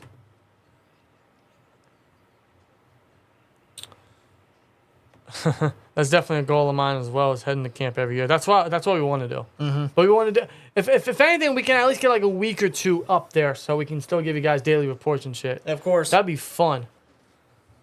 And that's the goal, man. That's the dream. I feel like Adams, he is the better pass rusher. He does show some pass rush ability. That's one thing our D tackles don't possess. Yeah. I mean, yeah, we need the gap fillers. We need the run defenders. We need someone to stop that attack. But we still need someone to get interior pressure. That's something we lack. We don't have interior pressure. Yeah, you're right about that. We have no defensive line and pressure. How many times last year did we see the quarterback just stand there all fucking day because we had no pressure, especially when Watt was out? And that was also lack of depth, which has been drastically improved this year. So, swear jar, by the way. Yeah, get your coins out. Jason Kirkland says, keep up the great work, fellas. Go Steelers. Hey, appreciate it, brother. Thank you. And that is a touchdown For Israel. Former Pitt Panther gets his first unofficial NFL touchdown. And that is the first touchdown of the game, of the season. Kind of. Preseason. Not really. But that's a touchdown. The Jets are up 12-0, bearing the extra point. Off of the Chaz Surratt touchdown. Or interception. God, you okay? No, because I'm watching the touchdown. Okay. He's gonna be a good piece. I don't know where he fits, but he's gonna be a good piece. Israel? I don't know where he fits. He'd probably be the third stringer, because unless he beats out Michael Carter for second He string, could be because they out got Michael Brees Carter. Hall. But I'm hearing talks about bringing Dalvin Cook. Why? I don't know. I don't think it's really that necessary. It's not, bro. Brees Hall was great last year, and the extra point is good. 13-0 Jets. Well, the Commanders do better without Dan Schneider. Yes. Yes. Yes. I imagine so. Yes. How can he get worse? There's no way you can get worse. Dan Schneider was awful.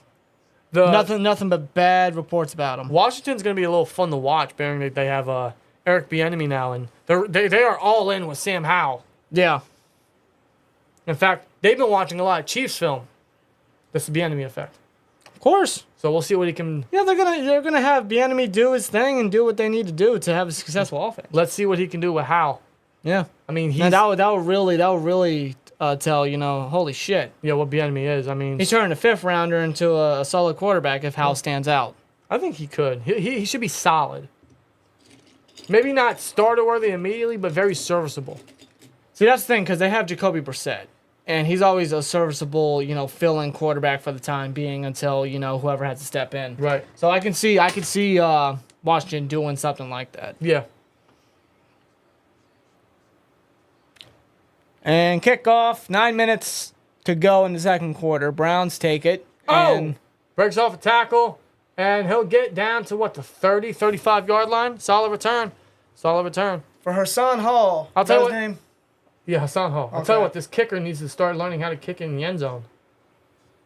All his kicks have been outside the end zone. That's pretty rough, man. Yeah, Jets they are kicking butt. 13-0 right now. I'm telling you, man, they need to put my boy Josh Dobbs in if they want a standing chance to win this game. Well, they keep showing Deshaun Watson. Is Josh Dobbs inactive? Why would he be? I don't know. Maybe they want Dorian Thompson. Robinson Thompson. There's no rush. Anyway, Kellen Mond throws to Kelly. He's got blockers up front. John Kelly gets the first down and more off the screen pass. He's going to keep going past the 50. There's a flag, though. Oh, boy. There is a flag, though. This could be taken back due to a holding. Yep. Holding. Oh, my God. It's not the Browns' day. Not the Browns' day. Oh, it's kind of funny. It is fun. It is funny. Take it back. Take it back. Take it back. Take it back. Forbes. D. Forbes. Oof. For the Browns. Drew Forbes. That's his name. Drew Forbes. No relation to Emmanuel Forbes. No. Washington Commander. First First round rounder. pick. Yeah. Cinnamon stick from Apple Jacks. But I'm hearing he's looking good. Yeah, show his stats to Deshaun Watson. King Khan definitely improved with D-line depth. He improved a lot of depth. A lot of depth. Honestly, you could say any depth that you could think of, he improved. Outside of maybe safety, but... Mond. Oh, what the hell? The receiver was falling down. Didn't even catch it. The Jets are... Okay, first of all, I will say that's the second time a player has slipped on this field. But the Jets... Not the Jets. The Browns. The Browns are a mess right now. How pumped are you guys about Joey Porter Jr., Steelers Nation, baby, says Sean Gibbons. We are incredibly hyped. Yeah, I'm excited to see how he is come this preseason. We keep hearing a lot of good things about him. He had 2 picks today. He's been up and down in camp, going up against Pickens and them, but he's looking good. He's looking solid, man. I can't wait to see him on the field and see what he can bring to this defense, man. And he's not going to be inserted immediately. He'll be inserted in sub-package formations when they put guys like Peterson and in the slot or at safety if necessary. So he'll see time there. That's where he'll get his feet wet. Yep. But we should all be excited for Joey Porter Jr. If he gets a pick next week, I'm gonna freak the fuck out. You probably will. You'll probably jump out. Dude, he already has more picks in camp than he did all his years at Penn State. I think I already know what jersey you're gonna be wearing too. Yeah, it's already confirmed. Yep. There you have it, guys. Dan's gonna be wearing a Joey Porter Jr. jersey. I'm glad you said it because I didn't even think of that. And Kellermond on 3rd and 6. He just dunks it down. John Kelly. But he gets it. First down off the 3rd and 6. That was a good block by their lineman, man. Knocked him on his ass. Swear jar. Ass ain't a bad word. Fuck. There you go. That field is a Steelers kicker's worst nightmare. Oh, that's so hilarious. Don't tell Boswell. Don't tell Boswell. I'm surprised John Kelly's still on a football team. Well, 1st and 10. 44-yard line. And they give it to Kelly. Makes a man miss. Finds a gap. He'll get a couple on the ground. Not much. Running hard. I'll give him that. 7 minutes left in the second quarter in the first half. Jets would be a good year. Another team to contend with tough division. Miami, Buffalo, New England. Yeah, I mean, they will be good. They will contend for sure. I mean, how can you not? After highlighting DeJuan Jones, Ohio State Buckeye. The guy opposite of Paris Johnson. That's a big boy. That's a big dude. Fell all the way to the 4th round. Yeah. Due to lack of, lack of enthusiasm, lack of effort, rather. But you see him inserted there at right tackle. Dude, they got James Hudson and DeJuan Jones. Those are two big maulers right there. Oh, he throws short, does Mond, off of what was going to be another screen pass. As they highlight DeJuan Jones tonight. Oh, look at that big guy. My God. That boy is huge. He can move. That's crazy. That is a skyscraper. Bro, he is so fucking big. Oh, wow. If he keeps it up, I will say this: the Browns got a jam at right tackle. Yeah, that could be a potential steal, man. Not gonna lie to you. I always like Jones. I know his size is a big concern, especially when he goes up against bull rushers and speed rushers. But no, he's athletic for his size, man. He is. He is. He's like Trent Brown in a way, a younger Trent Brown when he's healthy. You already know they're gonna use him in run packages in the goal line. Yeah, with Nick Chubb, they're gonna go 3 tight end set. They're gonna have him as another lineman, dude. They're gonna run his way every time. It's gonna be like Great Khali in the longest yard, a fullback. Yeah. Like good luck. Let's see. Yeah, but again, about the Jets, I just don't trust the Jets. I don't trust Aaron Rodgers. I think he's postseason A-Rod, forget about it. I think he's a choke artist. Ever since that Super Bowl win, I mean, he just hasn't even come close. I can't believe the hype. I can't trust the faith of the Jets. One, they're the Jets, but also Aaron Rodgers has done nothing of major success for me to believe that he could take the Jets and change their franchise. Well, like Brady did. How do you win 2 straight MVPs and not one of those seasons you were in a Super Bowl? Yeah. One of those you were literally there's a one flag, and done. You were one and done. One goes deep, overthrown. Incomplete. But yeah, I agree. Like that's the problem. And whether that's a coaching thing or what, but nonetheless, I mean, coaching changes here and there with head coach, offensive coordinator, and Aaron Rodgers still can't get the job done. No. I mean, offside on the defense is the flag. Still 3rd down. Same old Browns, always. The Browns are the Browns. Don't forget it. I'm about to get that shirt. Why did I wear that shirt tonight? I should have worn that shirt. I don't even know if I still have it. I know I still got it. I got every piece of merch we ever had up. I think I do. 3rd and 1, 5-5-5 in the second quarter. Oh, they're going on the center here. Well, it's 3rd and 1. Motion. They're going to hand it off. They give it to Kelly, who makes a man miss. Nice juke. He just falls into the first down. That's all he needed was a yard.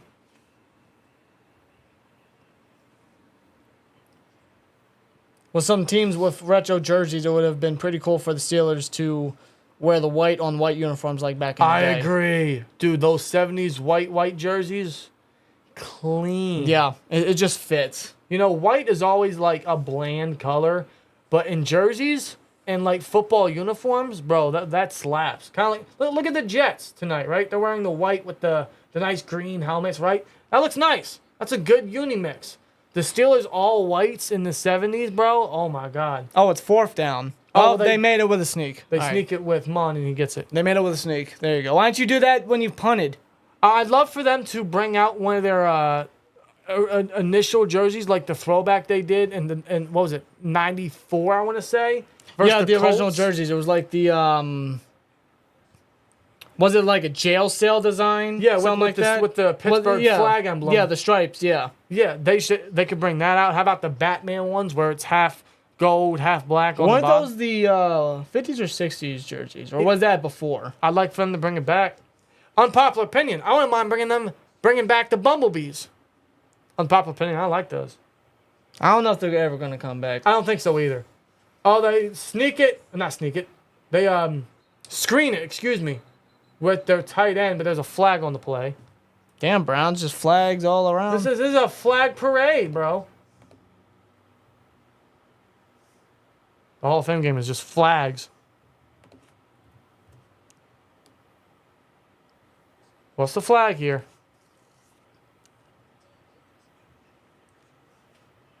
Holding on the offense. Penalties declined. Holding offense. Two holding. Wow. Oh, wow. Two holding penalties on the offense. And they call that one on Michael Dunn.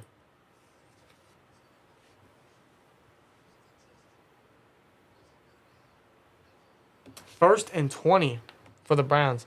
What is your least favorite Steelers jersey and NFL jersey? That's a great question, Matthew. By the way, appreciate you for becoming an STN member. Least favorite Steelers jersey. I don't know if I really have a least favorite either. I really don't know. They run it on first and 20. I mean, he gets about 10 yards. He got half the Was yardage. it 10? 8, 9, 10. One of those is right. Still second and long coming up. If I had to pick a least favorite Steelers jersey, That was Demetric Felton, by the way. Yeah. If I'm gonna be honest, I like the Bumblebees, but they would be my least favorite. That's how I don't really have a hate for any Steelers jerseys or uniforms. But if I had to have a least, it would probably be the Bumblebees. I can't really pick one, so I might have to agree with you. Just because, I mean, it doesn't really fit Steelers, but, you understood, why the Bumblebee jerseys existed. Right. So. 2 plays straight to Demetric Felton. He gets a first down. Yeah, off the Felton's screen. now getting involved now. But one I would like for them to bring back is the color rush with the gold helmets. Yes. They did that in, 2008, 2009, one of those years. 2010 too, I think. Yeah, they need to bring that combo back. They need to bring the color rush and the gold helmets. Yeah, the gold helmets was a real nice touch. They're just clean, man. I mean, I like the traditional black, but the gold is just, I don't know, it kind of pops a little bit. I always do that in Madden. Yeah. How many fucking screen passes are we going to see? That was a loss of 3. It's like Matt Canada with his jet sweeps, bro. It's every fucking play. Swear jar. Okay, this game's already boring. Now chill with the screen passes. Let's air it out a little bit. They're just getting the reps in. I'm getting tired of these screen passes, man. Holy moly, bro. Stefanski, you got anything else to offer? It's like your 5-year-old brother trying to play Madden, just selecting the same play over and over and over. And you know what's happening, so you I mean, from experience with my older brother. Oh, so. almost picked off. No, it is picked off. I swear that ball didn't hit the ground. It was bobbed in the air, and I don't think it hit the ground. No, you gotta look at that. We might need a closer look at that. Nonetheless, it's 3rd and 13, but... Why are they highlighting Sauce Gardner a lot? Yeah, bounced off the Jets defender. It's still in the air. And rolls off the back. No, it hit the ground. It hit the turf. It hit the ground, yeah. And it was close. He was close. Am I the only one that is getting tired of the Sauce Gardner height? You know he's like a 90-something overall in Madden. I know. Like, listen, he's good. He's very good. And the NFL top 100, I think he's actually higher than TJ Watt. What? Yeah. If I can get it quick. If I can get it. Now, I know the First time out. I know the top 100 players list is always controversial every year. You know, it's never really appropriate or right or correct. You're telling me some players are rated too low, too high. He has a higher... I got to see this. I think. Hold on. Don't quote me on that. I may be wrong. I might be wrong. Why can I... Never mind. Wait. Yes, right here. TJ Watt is 27. Sauce Gardner's 23. What? Yep. Listen, Yep. Sauce Gardner is very, very good. I'd even say he's great, but he is so overhyped. It honestly reminds me of when Nick Bosa came in. Like, yeah, he's a phenomenal football player. He's going to be one of the best at his position, but he's so overhyped after 1 year. I'm getting to the point he's overrated at this point. He's just 1 year into his career in the NFL. Mon throws, caught! Number 89, there's a flat again. Why don't you be OPI? Can we get one play where there is not a flag or a screen? Yeah, dude, Sauce Gardner is so overrated, man. They're overhyping him a lot. Like, chill. Okay, he's good. But it's so annoying. He's gonna get there, but he's not there yet. That's so stupid. I hate when they do that to players. It's like they have a specific agenda at this point. Yeah. Penalty decline in the first down. That was on the defense. All right, never mind. It Allen. almost reminds me when Josh Norman was quoted as the best corner in the league, and he wasn't. He had one good year with Carolina, and he fell off. Yeah. Sauce I Gardner remember is that. not Josh Norman, but that's what it reminds me of. It's like, calm the fuck down. Swear to God. It's just so annoying. Because me, as a football fan, right, like, I don't want to see that all the time. It gets nauseating, actually. When you keep seeing something over and over and over, and it's like, bro, just chill. Yeah. They disrespected Watt. He is 27th best player in the league. He is easily top 10. You know, I'm glad we brought this up because I did want to talk about this. I want to get your Well, go on. Speak up. So, yeah, T.J. Watt was voted number 27. Minka Fitzpatrick was voted number 18. Okay, Yeah. Good on Minka. I'd make an argument both are top 10.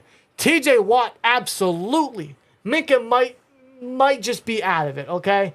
I think he's top 15. I think he's the best safety in the league. I'm going to say it. And I'm not being biased on that. It's just the play speaks for itself. The fact that teams game plan around this guy and refuse to throw to the guy and refuse to throw to his zone speaks for itself. Ever since he was traded to the Steelers, ever since he put on a uniform, his presence has been felt. Dude, he might lead the league in interceptions again. Like, that's how impactful he is, right? I don't think a lot of people give Minka a lot of credit, truthfully.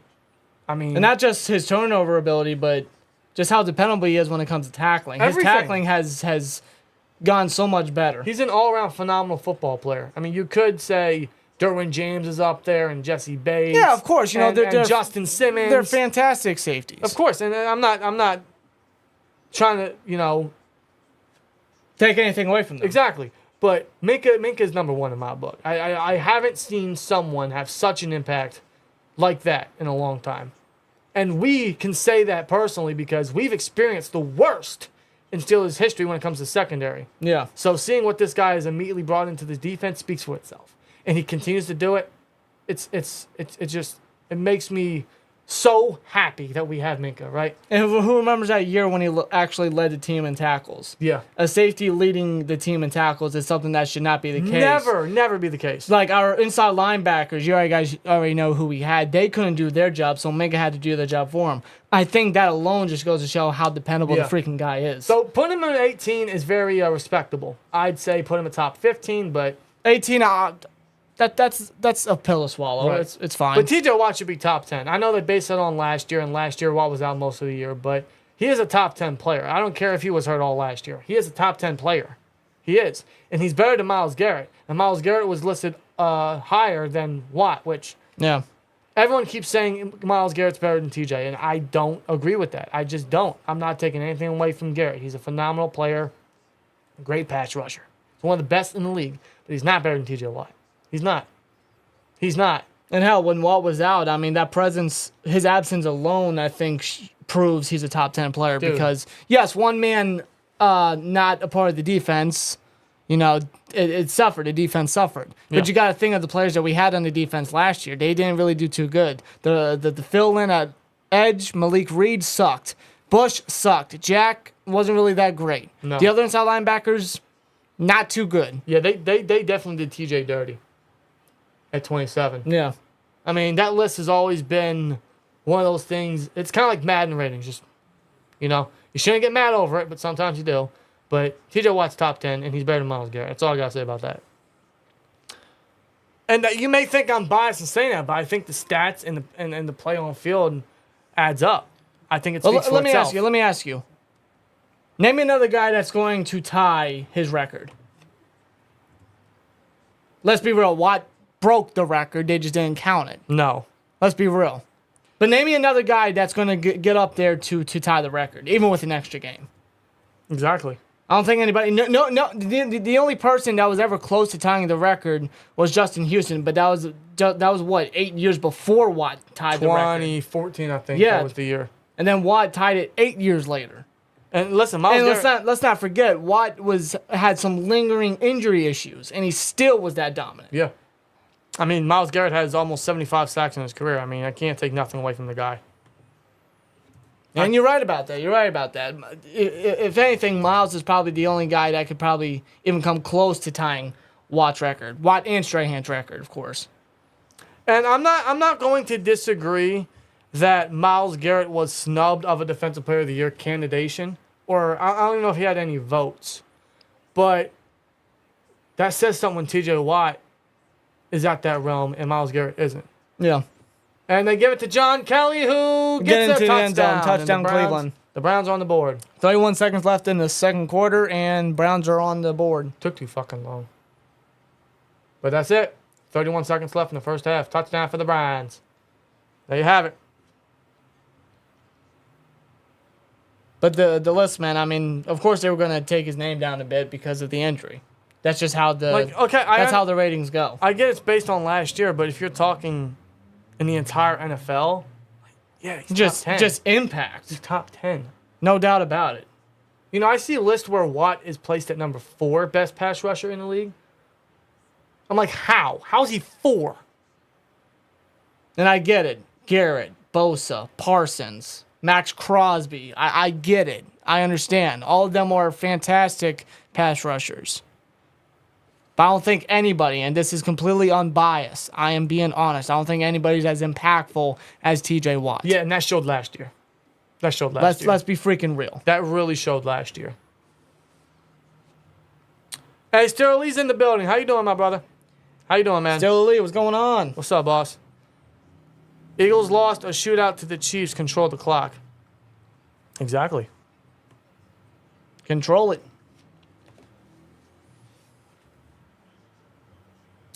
Max Crosby was rated 10 spots higher than Watt. I mean, I'm not taking anything from Max Crosby, but I don't think he's definitely top 5 pass rusher.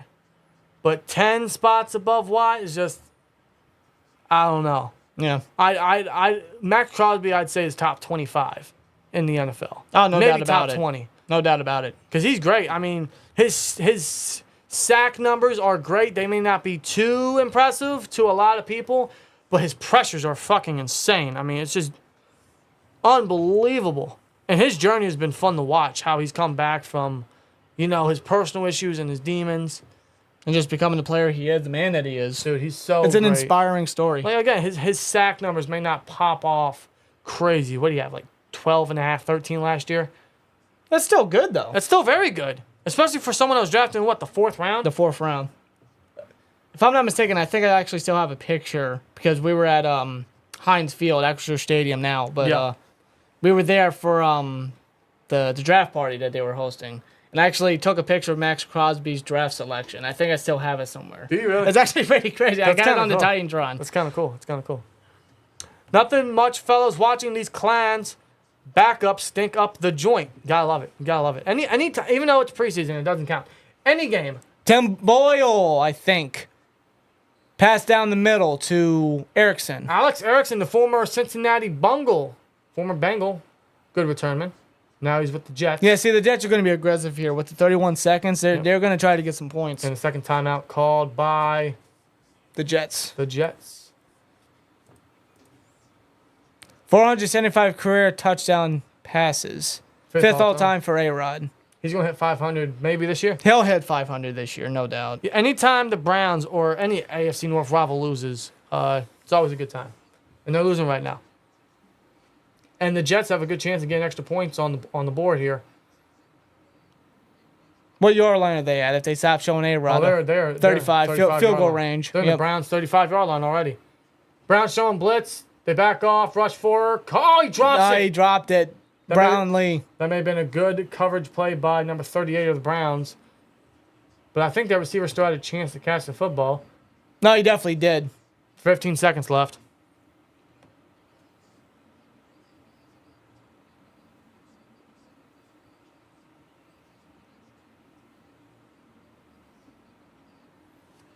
All right, you're going to snap the ball?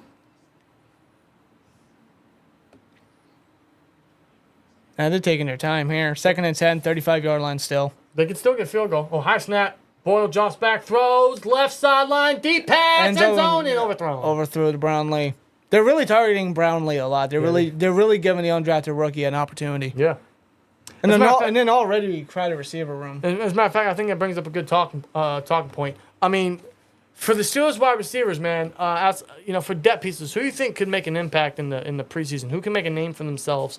Who could kind of push a roster spot, kind of like a Tyler Vaughn's last year? Yeah. I mean, you have your obvious. That's already going to make the roster. Yeah, the top 4 already. Guys on the top block are Gunner, Hakeem Butler, and Dez Fitzpatrick.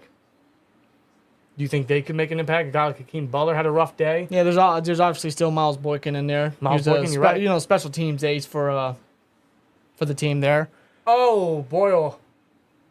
Yep, incomplete. Throws to Brownlee again, seeing a lot of targets here. And 4th and 10, they're just going to settle for a field goal. But, Butler's shown a few flashes in training camp, although today was definitely his worst day. I heard he had 3 drops. 3 drops. He had a pass taken away from him by Joey Porter Jr. for an interception. Yeah. Which is a great play by Joey Porter against a big guy like that. I mean, that's why we drafted him. His size is going to be great. It's gonna help us in the long run. Miles Boykin, like I said, special teams ace. His receiving ability is just very inconsistent, but it's definitely something that he's going to have to work on for sure. Yeah, what about a Cody White? I mean, he's been on and off the roster for a while, and the Jets get 3 on the board as that'll end. Yep. The first half. Yep. Halftime right now. Jets 16, Browns 7. And the Jets receive the second half kickoff. So let's get to the third. Yeah, just do it. Yep. Yeah, still trying to get used to this. This is also why we went live tonight, to kind of like test stream, get everything prepared and set up, and get back in the groove before next Friday.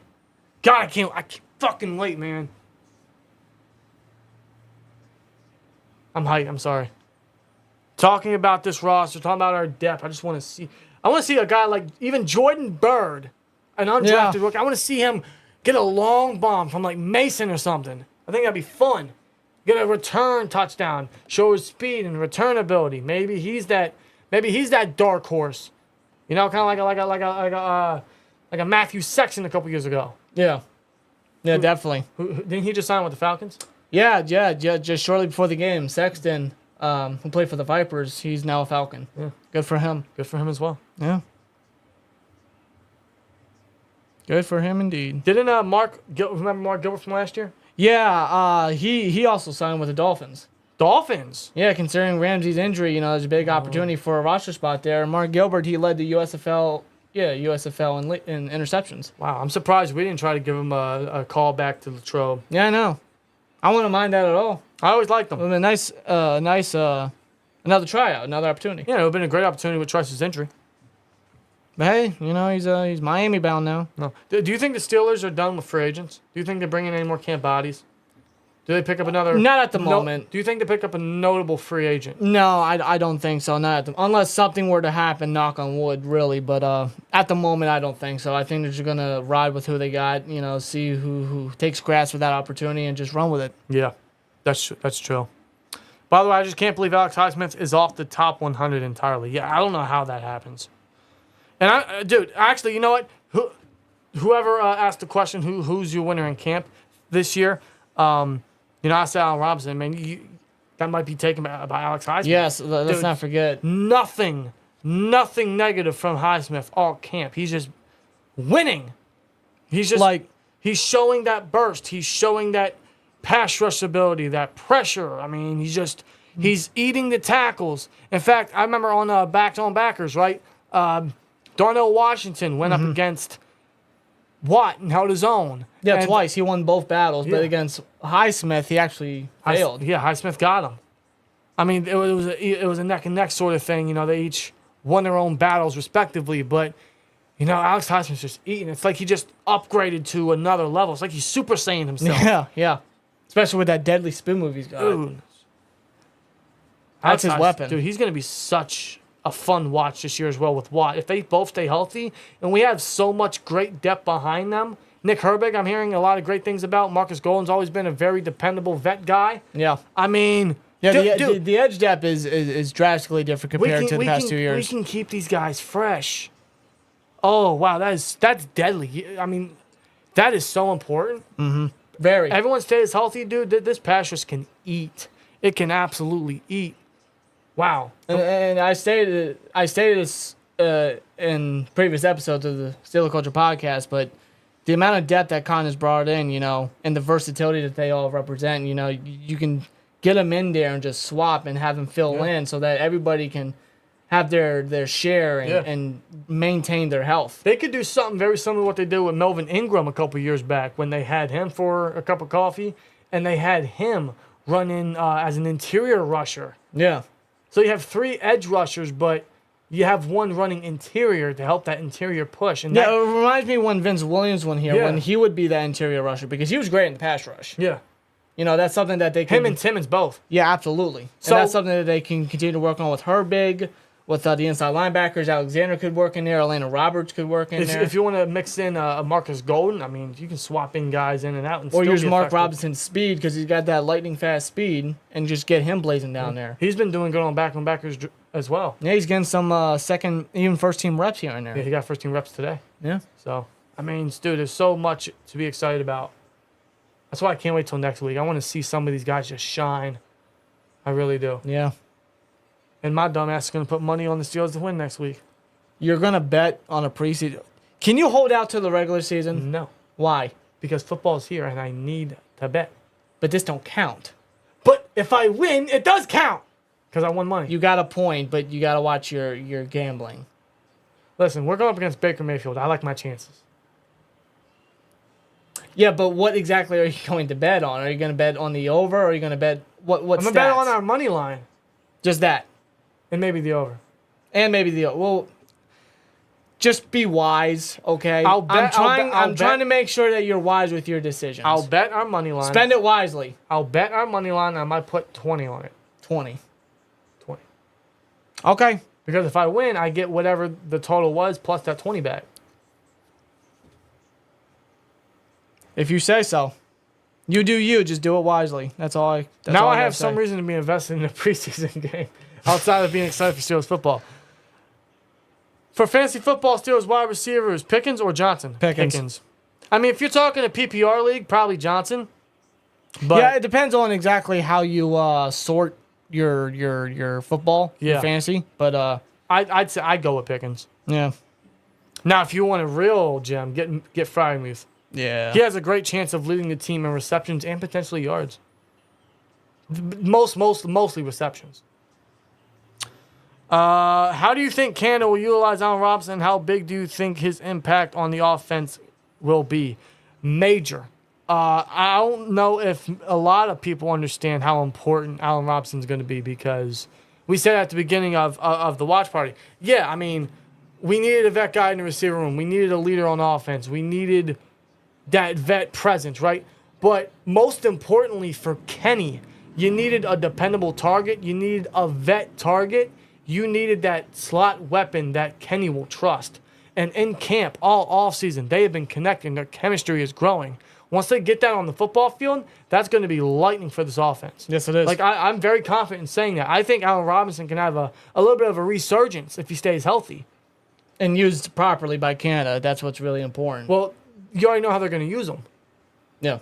They're going to put him in the slot, but he'll be put outside in sub packages in empty formations. Or you can keep him in the slot and still put... That's how he should be used. Yeah. That's how he should be used. Will Canada's bald-headed brain be able to do that? I hope so. I hope so, too. I mean, he has to. Canada's Because not... how are you gonna, how else would he use Allen Robinson? Canada's not that stupid. He can't be. No, there's no way. I want to see Allen Robinson get some jet sweeps, okay? We have guys for that. And we got to tone down on the jet sweeps. Let Kenny and Robinson just work together. Yeah, that chemistry just by the day seems to be growing. They seem to be connecting. To have a second-year quarterback have a vet weapon like that is major. Seriously major. I'm talking like Tyler Boyd to Joe Burrow, or Cooper Kupp to a Matthew Stafford, or a Elijah Moore with the Jets and now the Browns, right? Yeah. Like, it's very important. So that leadership by Robinson, because I say it all the time, leadership, because it's so important. It's something that me and Dan for many years have been preaching about for the receivers and even the middle linebackers and other positions like that. Leadership plays a big part in a lot of these young guys. We had a lot of young guys that didn't really turn out to be the guys that we hoped that they would be. And I think a big part of it was because they didn't have true leadership at their respective positions. You already see him working with Kenny, as well as I read a report earlier today where Pickens has been having offensive pass interference penalties called in camp, and Robinson's been talking to him, kind of like mentoring the guy and maturing him. Yeah. Like, that's great. Just telling him, training him, like, hey, man, like, chill it out with it was so needed, and I can't believe Khan got him for the price he got him. It just seemed like maybe the Rams just wanted to, Oh, no, It's like, we tried last year. It just didn't work out. Just take them. Yeah, it's a cap dump. dump. We'll pay our part. Just take them. It's a cap dump. That's all it is. But it's it's to have someone like Kim is going to go major for this offense. I look forward to it. In fact, the more I think about it, the more important it really becomes to me, actually. Anyone excited for a Darnell Washington jet sweep? How can he not be? Come on. He ran a 4.67. Yeah, but what? He's not really a guy that's going to outrun you, despite his fast speed at his size. For a jet sweep, I don't know what you're talking about. What? I don't know what you're talking about. We have a guy for a jet sweep. Yeah, but he can be the lead blocker. He can be the lead blocker. Exactly. Yeah. And that's what he should be. You don't give him the ball. No, you give him the ball. The guy you're talking about will be the lead blocker. You don't understand. This is how Matt Canada thinks, okay? He does everything ass backwards. You're right, yeah. I'm just saying, man, don't be surprised if Darnell Washington takes the ball 57 yards to the end zone on a jet sweep. Just saying. Just saying. Yeah, okay. Are you underestimating my offensive coordinator? I am very underestimating our offensive coordinator. I feel very ashamed of you. Why? You got to trust him. I trust. I can't even say that. What am I talking about? Don't try to convince yourself. Alan says Kyle Trask is out playing Baker Mayfield in camp. You know what? That doesn't even surprise me. Why? Yeah, why doesn't that surprise If that's true, that don't surprise me. According to Bucks fans. Y'all shouldn't have let Big Ben retire. Y'all need him. Yeah, I'm not really in the mood to talk about that today because a lot of people won't be happy with what we have to say about that. What? We shouldn't have let Ben retire. He should have been retired, bro. Should have been retired. Yeah. We don't need Ben, bro. No.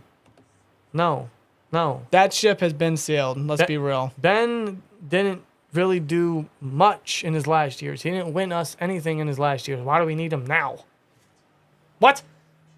You can't be serious when you say that. We shouldn't let Ben retire? Why not? Now, the time he did retire was probably a blessing in disguise because we wouldn't have drafted Pickett. Okay, no, this guy's just trolling. This guy's just trolling Yeah, right this now. guy's trolling. This guy's trolling. Knock it off, man. Why do you have the lion at the lion from the circle? You know that roars in the beginning of movies. You know what I'm talking about? Why do you have that as your profile pic? Like really? That's a Bucks fan site, Joe Bucks fan. Joe Bucks fan, That's a website. I guess.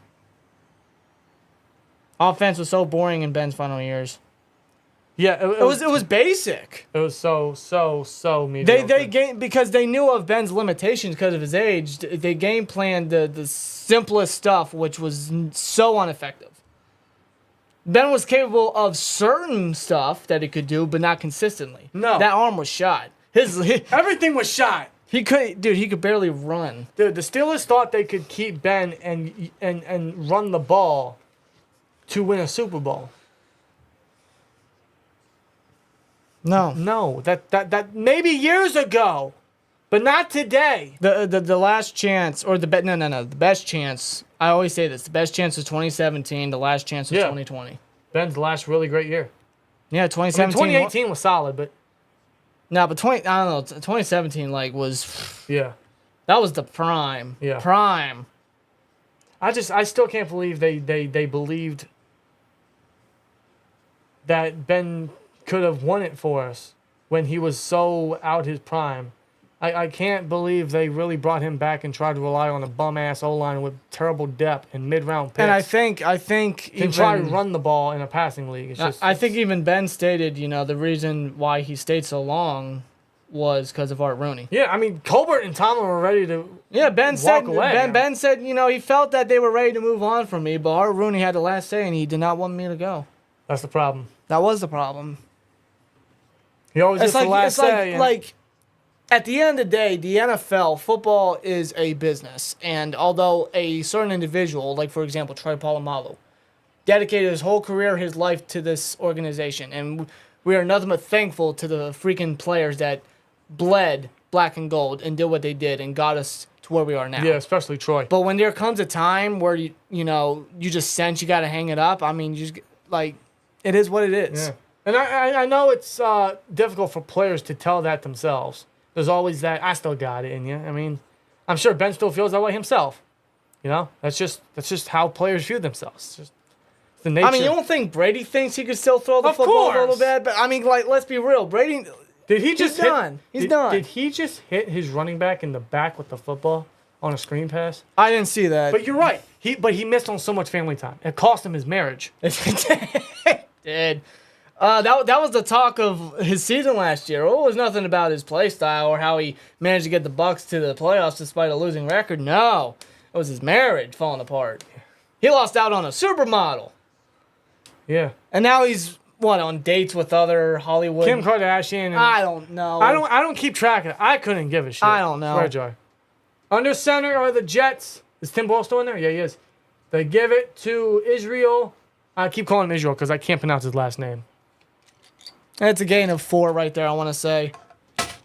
Yeah, Ben is chugging beers, living life. Yeah, on his podcast. Yeah, man, with Ben Roethlisberger. Great podcast with him and Spence. He has guests coming on all the time. He's living life, man, as he should. As he should, man. He's enjoying it. He's enjoying retirement. He's with his family. He's having fun.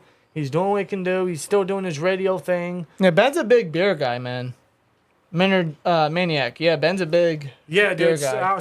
That would be a great thing to do. Just if you could like, you always ask, if there's one player you could share a beer with, who would it be? I would go Ben. Truthfully. Yeah. Now he's in the IPAs, isn't he? I believe he is. He's in the IPAs. I'm still new to that, so I gotta find the right IPA. I've had a few, even Stone Cold's IPA. Wasn't a fan. They actually drank that on the show. They enjoyed it. But although Stone Cold has a lager now, right? Yes, I want to try that. Yeah. But I gotta find the right IPA because I do want to get into that field there. Where we at? Ben took a lot of punishment during his career for this organization, left it all on the field, and they owed him the respect he deserved. Yeah, I know. It was hard to push him out the door, and I get that, but there's also a time where you can't let that get in the way of knowing when to move on. They did that with Troy. They did that with Hines. Yeah, they're like Israel can't get the first down. Brown stopped the Jets on 3rd and 1. They can't get 1 yard. let me just say this. I understand giving back to the player that gave everything to this organization. I understand that. But you got to put the team first. Yeah. And Yeah, because truthfully, didn't do that at the time. No player is above the team. I don't care who you gotta are. put the team I don't first. care what you've done. Yeah. Always appreciative, but there's always a time when you just got to move on and better the squad. 4th and 1 now. Now, again, Ben leaving when he left was probably a blessing in disguise because it got us Kenny. And we do believe Yeah, in Kenny. looking down 2-3 years from now, I mean, yeah, we could easily say absolutely it worked out. Yeah, let's say he retired after his surgery, right? Let's say he retired after 2020. Who we would have had at quarterback? I don't know. Oh, big return, but there's a flag. Demetric Felton, there's a flag. What's your Steelers season record predictions? Let's go with. See, when we did the predictions, I think I said 11-6. I think I'm gonna still keep that. I'm record still keeping prediction. 11-6. It's 1 win more, not 1 win more, 2 wins more than last year. So you're 12-5. 11-6. 11-6 or 10-7. Okay, I can see that. Although ain't our schedule slightly lighter than last year? It is, but So. that's there's many teams on our schedule that are going to be much improved this year. They based that off of what happened last year, based on their records. Yeah, And of a lot course. of the teams are drastically improved. Oh, much different. This all season was pretty crazy, actually. I mean, I'll look at the schedule right now. We got the Niners, of course. That's going to be a very tough matchup. We got the Browns. That's a win. Raiders at Las Vegas. We always struggle there. At Houston, that could be one of those trap games, even though it's early. But the Texans are going to be much better this year. Yeah, D'Amico Ryan's now a head coach. C.J. Stroud, Will Anderson, all that. Damian Pierce. Switching that culture around. Mm-hmm. I mean, yeah, the Texans are going to be very decent this year. Ravens, that's always half and half sort of deal. Yeah, you already know. Rams and Los Angeles, the Steelers never performed good on the West Coast. And the Rams, I mean, say what you want about the Rams, say what you want about Matthew Stafford, but Sean McVay's always been a good coach. So Yeah, Cooper Kupp's going to be back. Although he got hurt, I think he'll be fine by then. the Jags are a very good team. I think they will make a deep playoff run this year. They are drastically improved. They've added Calvin Ridley. Trevor Lawrence is taking a jump again. I mean, And it's Doug Peterson. yeah. The Titans, I think, will win that. I mean, honestly, the Titans are giving that vibe of one last run with guys that really are just on the team for the fuck of it. Ryan Tannehill, he ain't going to be a quarterback much longer. DeAndre Hopkins, he just seems like he's going to be there a year. And Derrick Henry's still Derrick Henry, but Although he is 30. yeah. The Packers, we don't know what to expect from the Packers. It all matters on what Jordan Love does. That's it. The Browns, that's a win. Bengals, that's probably split. Cardinals, that's a win. Although that could be another trap game. Could be. But we've always done Yeah, solid. but it's Kyler Murray. We've always done solid against the Cardinals. Yeah. The Patriots, that's just short week, but that's at home. Can't really And no one built trust Mac Jones. But no one built Belichick. That could really go either way. Colts, that's a win. I know it's in Indianapolis, but we haven't lost to the Colts since the late 2000s. Yeah. So. Peyton Manning times. Bengals, again, half and half. Seahawks on the West Coast in Seattle. We've never beaten the Seahawks in Seattle. No. Never. That could be a damn good game. That's going to be a great That game. could really tell the story of both teams when it comes to playoff standings. That's going to be Absolutely. real good. And the Ravens to close the season now, so it's, It's a hell of a schedule. it's a hell of a schedule. But there are a couple games I do feel like, history's going to be on history's not going to be on our side. Eagles Steelers Super Bowl, all Pennsylvania. What do you think? I'm surprised it hasn't happened yet. Yeah, there were so many. There were two opportunities. It was when Philly was in the Super Bowl with McNabb, but the Patriots beat us. Oh, almost intercepted. And there was the year where we faced the Cardinals, but Arizona beat out Philly in the NFC Championship game. So Yeah. twice we were close. Twice. Just so happens that one PA team made it and not the other. Yeah. But the Eagles, they lost a lot, but they've drafted a lot. They gained a lot. They replaced those positions. They had great depth last year, so most of their losses are already filled in. I mean, Eagles are still going to be great. Jalen Hurts is a very fun quarterback. Nick Sirianni, and his first or second year took him to the Super Bowl. I mean, wow. Mm-hmm. Steelers are on the rise. So, I mean, it could happen in the next couple of years. I'm not going to absolutely downplay it. And yeah, Alan, you're right. Connor coming home for the Arizona game. Yeah. That's poetic. Damn. I still like Connor. Oh, I love Connor. Wish him nothing but the best. Yo, I'm going to the Steelers-Titans game on Thursday night. Got seats right on the 50. Made sure to get $20 off my order. Hey, with man. code SteelTwins, says Daniel. Hey, I appreciate it. Thank you. Daniel used the code SteelTwins at checkout at SeatGeek.com to get tickets for the Steelers-Titans game on Thursday night. So I'm glad you're going there. Hope you have a great time and appreciate you using the code, man. That's And awesome. it goes to show, hey, you can still go to a game and save some money in the process. Absolutely. I'm going to have to use it if we go to a home game. Oh, yeah. No doubt. I don't know what home game that will be, but if it's any time, it's not going to be like the time we went last time where it was cold as shit. Swear to you. Yeah, funny story. I still want to get Because I wasn't thinking, and, you know, I kind of shrugged it off like, it's not going to be that cold. It was freaking cold. It was cold. My feet were frozen. It doesn't help I wore steel-toe boots. Me too. Me too. Steel-toe What are we boots. doing? Steel-toe boots in December weather at Heinz Field by the Allegheny River. Yeah. What the fuck were we thinking? We were shivering. Yeah. Swear to you. By the way, Kellen Mond absolutely missed his man low. He's still playing? Yeah. He was wide open in the middle of the field, and he threw it low. How do you do that? Super Bowl 45 rematch? I don't know what to expect from the Packers, so I can't put any faith in them yet. I don't know what Jordan Love's gonna do. I think it's really also going to tell what Matt LaFleur's about. Yeah, too. exactly. He's not going to have A-Rod this time. Exactly. Although Yeah, he seems like a very bright coach. I'll give him that. GT, you're right. Yeah, Eagles won the Super Bowl, and we couldn't get past the Jacksonville Jaguars. You're right. Oh, Yeah, no one anticipated the Nick Foles. Nick Foles. Man's unemployed. Oh, See, God. the power of Doug Peterson, man. Yeah, you're right. Doug Peterson, he it's something about him. I don't know what it is. He's makes a him good coach. It makes him a damn good coach. He's a good coach. He's a quarterback-friendly coach. Very good. Where are we at now? 1st and 10 for the Browns. Yeah, Browns got a first down. 10:55 left. Play fake. 17. Mond's going to run it, and he'll get a couple. Nah, that ain't Munn. That's Dorian Thompson. Oh, Dorian Thompson. So they took Mond out, and that's Dorian the Thompson rookie. Robinson. The rookie. I think he's a 5th-round rookie. Yeah, rookie from UCLA. So no Josh Dobbs? I guess Where's not. my boy Dobbs? Maybe he got a headset on. I haven't seen anything. I still think he could be a bright coach in the future. I agree. Kind of like a Leftwich. He's just a very intelligent person. I'm surprised Leftwich still doesn't have a job yet. Could be taking that Doug Peterson and Mike McCarthy role where it's just a year off. I can see it. Just a year off. They give it to Felton. Makes a couple guys miss spin moves. Stays keeps on his feet, balance. Felton, man. 7-yard gain, but Flag. that will be a flag because why the hell not? Like a Steelers not in a Super Bowl. Yeah, I mean, I'm surprised this never happened. Two of the most historic franchises in NFL history, and we never got a Super Bowl between these two. They've always had great matchups.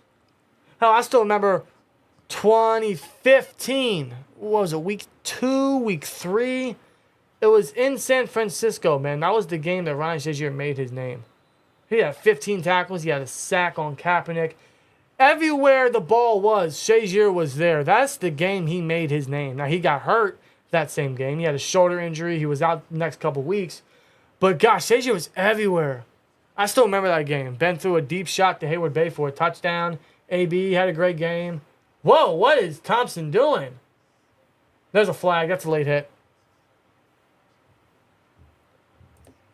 The intended target got hit late, and they're going to call that a flag. That's got to be a very old New York Jets hat. Not the one he's wearing, but Hackett. That's something that Rex Ryan used to hold, or used to wear. Mark Sanchez eating hot dogs on the sideline. Okay. Breaking news what? Yeah, on X. Twitter! Whatever. It's like Acrisure Stadium. It's not that. The Bears are bolstering their pass rush, agreeing to a deal with free agent defensive end Yannick Ngakoue. The Bears. Yeah. Man, he's getting passed around everywhere, isn't he? But Great. good on the Bears. But Ngakoue, hey, he's a great pass rusher. His run defense is just very poor. You could tell when you watch the games. At this stage in his career, he's a situational pass rusher. They give it to Felton, finds a hole, makes a couple guys miss, but is tackled after a 4-yard gain. Bradshaw is a tough quarterback, also a winner. Kenny will follow suit. I hope so, Alan. I hope so. Bradshaw, I mean, every quarterback back then was tough. Not to say these guys aren't tough, but I mean, back then, like they took a beating.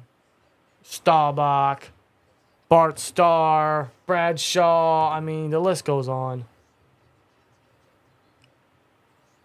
Yeah, Bradshaw especially. He endured a lot, especially early on. Yeah. He wasn't really too successful until the Steelers' first Super Bowl run. They give it to Felton again, runs right. Can't make a guy miss, and he stopped at the line of scrimmage. There's a how many flags are we going to get, bro? It's a flag party today. And it's just typical. Kenny Stabler, the snake. Man, he was good. Very underrated. You know who was another underrated quarterback that was also tough? He was honestly kind of the last of a dying breed. It was Aaron McNair, Steve McNair. Yeah, of course. I always felt like he was underrated. Yeah. MVP? Co-MVP. I don't remember who he tied MVP with, but yeah. Former Raven as well. But That's also right. known as a Titan. Yeah, that Super Bowl, you know, he was close. He was close. That second to last play before the 1 yard shy. Yeah. Now McNair was agile. He was a guy in his own category. Oh, middle field, he caught it right at the line of gain. Cole Venom says going to head out. Good stream, boys. I appreciate it, brother. Appreciate it, man. Have a good night, Appreciate it. man. Try to get some sleep. That might be tough for him.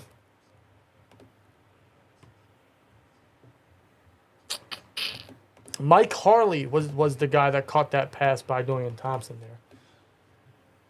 Mike Harley. 3rd and 2, under center. They're going to give it to Felton, or they're going to do a play action? Oh, wait. Early jump. That's a flag. It should be a flag. There's a flag. Well, I'll say the defender got jumpy. That should be an automatic first down for the Browns. Yo, why is my dog laying like that? I don't know. She's your dog. All right, you know what? It wouldn't be the return of football without a nice, cold Coors Banquet. Yep. I'm only going to have one tonight, but it's the return of football. Needs some satisfaction because this game really ain't much, as expected. We knew that. Unfortunately. But it's football, right? Like, ladies and gentlemen, listen. Like, this game may be boring as hell, but you're watching a live football game. Like, this is live. This is not recorded. This is not a previous watching. This is not something that you were just channel surfing. Let me ask you guys something. What exactly were you watching on your Thursday nights before this? Oh, I want good catch by 83. That's a first down. And to answer your question, Rob, nothing. What's there to watch nowadays, huh? I mean, throughout the week, we got our wrestling. But that's it. Yeah, that's it. That is it. Yeah.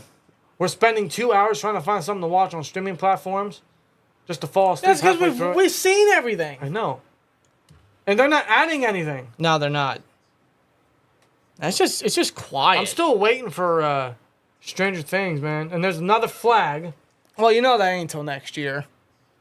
You know what? I'm not even going to take this flag thing off the scoreboard, but I'm just keeping it on. I just noticed you have it on. What's the point of taking it off?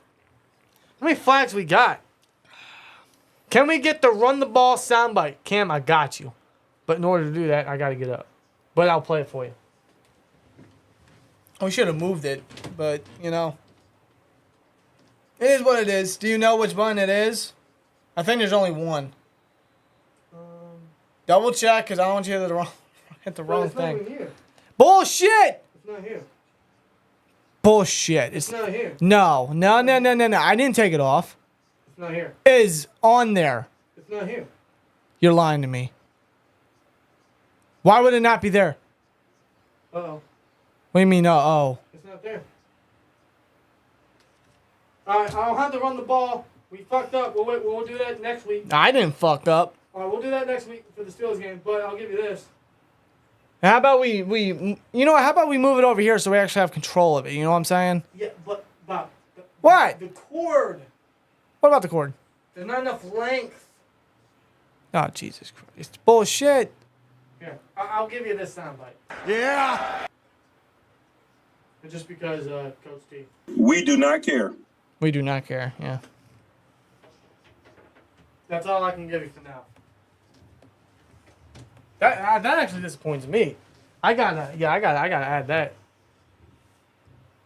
Felton breaks off a couple tackles and will march into the end zone, and just like that, the Browns keep this close.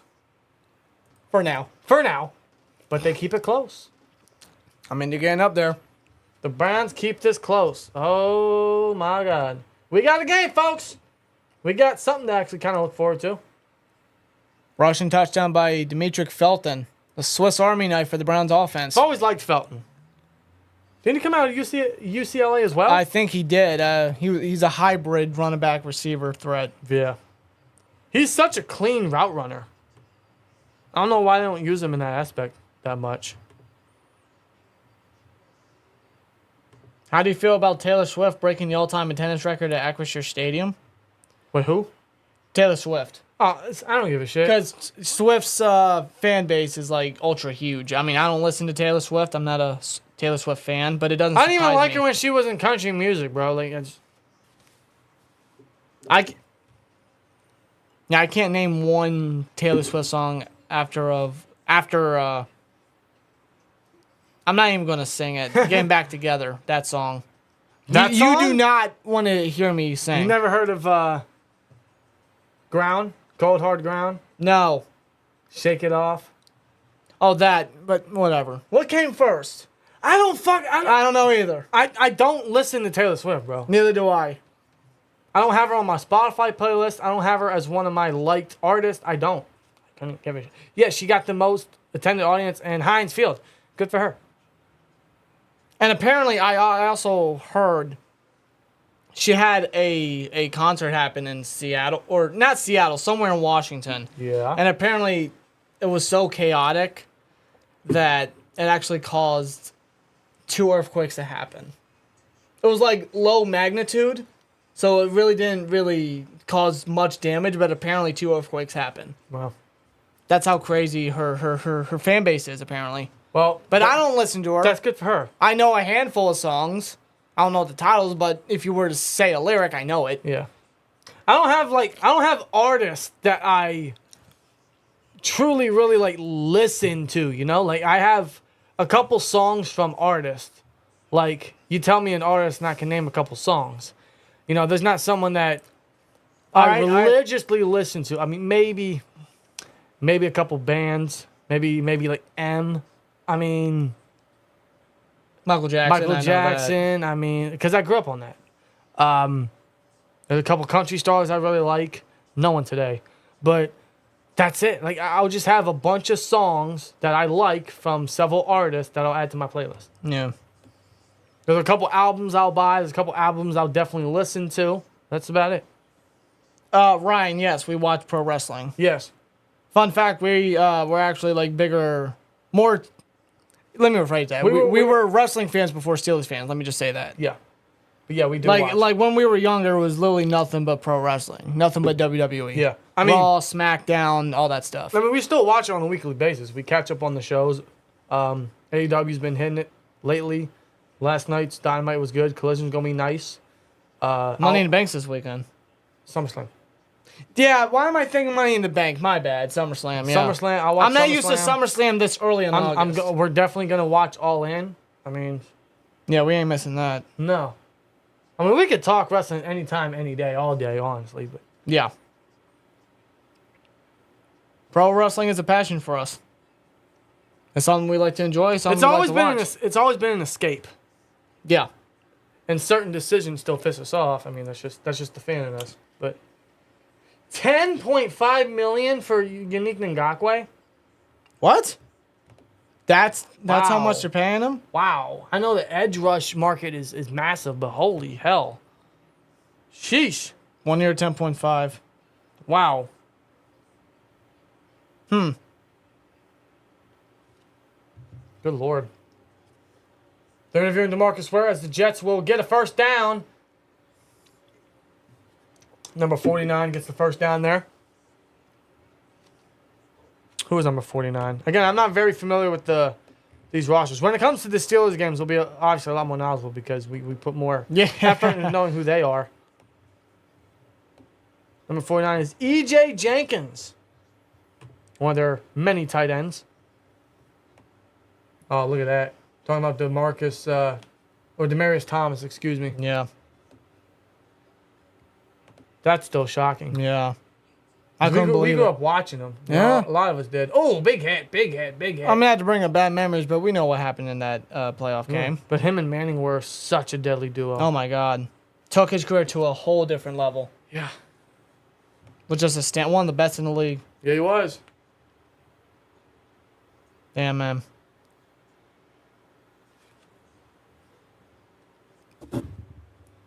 What's your favorite wrestling match of all time? Taker versus HBK. Taker Michaels. I mean, I've seen that match how many times? Easily. No doubt. I consider it as the greatest wrestling match ever. Yeah, they give it number 35. He goes nowhere. The Jets, I mean, they're just they're trying to get points on the board, but they're just kind of not gaining much, honestly. Did you watch the one AEW Blood and Guts match 2 weeks ago? It was Yes. the most violent match I've ever seen. Yes. That match is easily the best blood and guts match. I loved all the spots. I loved the guys in it. I mean, the thumbtacks coming down from the roof. I mean, that's never been done before. So genius. Yeah. They had Pac in there. I mean, it was great. They had not Kota Ibushi. Yeah, Kota Ibushi. Yeah, Kota Ibushi, Kota the Golden Ibushi was Lovers. there. Yeah. Or Golden Elite now. Goes deep. Overthrows number 16. Jason Brownlee. Flag. Another flag. Nice. Another flag. Never fails. You ever watched biographies off WWE wrestlers? I see clips on YouTube of them. I never really sat down and watched a full episode. Yeah, me neither. I mean, we just watched the documentary on Cody Rhodes on Peacock. But yeah, never really watched the biographies. I really want to start getting into those because I do enjoy those. Yeah. Super Bowl 50, yep. Yeah, won his only championship, DeMarcus Ware. Yeah. Him and Von Miller. Very well deserved, too. That was a boring Super Bowl, but good for them. That was so terrible. God. Cam Newton never recovered. No, of course not. Of course not. What happened to the Pirates, bro? I don't know. They started off so hot. I think since O'Neal went down, it's just... Yeah, they traded away Carlos Santana. Yeah, they did. Screen pass to the tight end, number 81. He'll get a couple on the ground. But yeah, once Cruz went down, it's just... I don't know. Like, the Pirates show potential, especially with the guys that they got, and they gave Brian Reynolds that big ultra mega deal where he's going to be here for the next few years. Like, they have the capabilities. They're just not consistent. No. At all. It's just, like, they started hot. It's just, I don't know, man. Kind of a shame, actually. I do like the pitcher they drafted, though. Yes. Oh, LSU? Mm-hmm. Yes. And that's something that they desperately needed. They haven't really had a great pitcher. No, the pitching's hurt us.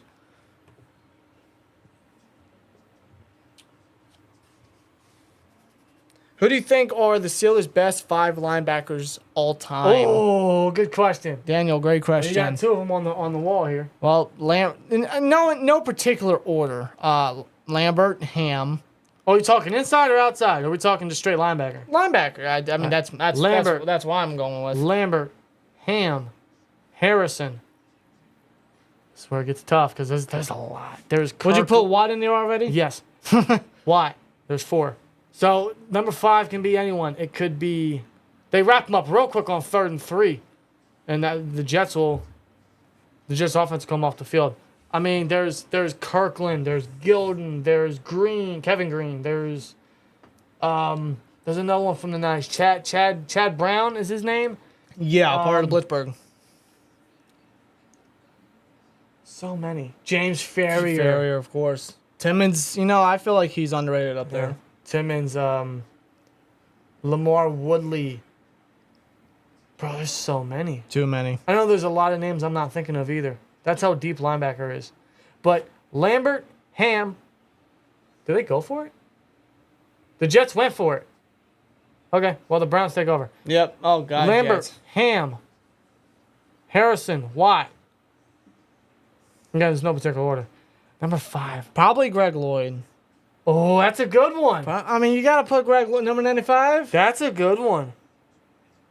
Yeah, no particular order. He was Ham. not hired for his disposition. No, of course not. That needs to be a shirt. Of Someone's course not. got to have that. Ham, eBay.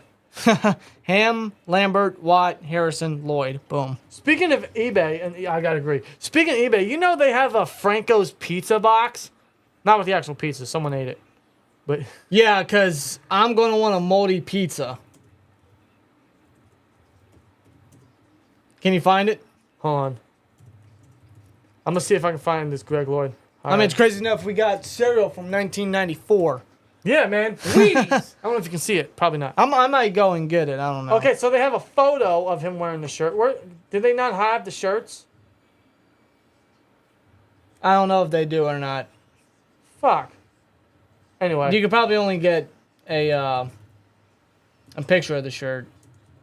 But it's crazy that Greg Lloyd right in the middle up here. I think Danny's even stated it. When we were in Pittsburgh last Dude, April. I got that off of it was a thrift store. it was a thrift store. A thrift store for what? $30? Barely. 30. Yeah, I think you're right. It was wild because we were just it was after the debacle Friday Night Lights last year. That's what it was. Yeah. So we went to Pittsburgh to kind of salvage the trip because we already paid for hotel and all that, and had the best pizza we've ever had. Shout out to it was a Three Rivers bar down there. Gotta go back. Gotta have that. Best pizza I've ever for bar pizza. No, I tore that shit up. That was 10 out of 10. that was the best pizza I've ever 10 had. out of 10. Serious. Prez gotta try that, by the way. Yeah.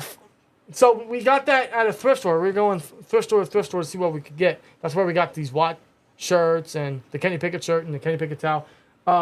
So we went to the thrift store and we were just searching through, and they didn't really have anything sports related. So we were gonna go out. We were gonna leave, go to another thrift store, and then we went. We were like, you know what? Let's keep searching. Let's go look at this other row. And then Code found this Stadium Series one where it was us and the Flyers. He found a Crosby jersey, and then I found this Greg Lloyd jersey, which was game. If I take it out of the frame, you'll see it was game used. I think you can tell it looks very game worn-esque. There is a stitch of the jersey. Just the length of it, it is legitimately And the game sleeves used. too. Like you can kind of tell like the sleeves are into the material and the design of what you will wear during a football game. Yeah, it is game used. And I will one day would love to get that signed from Greg Lloyd. Yeah, that would be insane. And yes, That's the only unautographed jersey we have up there that's framed, but not signed. I think we are confident that is game worn. And you got it for $30 at a thrift store. That's game worn, 100%. Damn.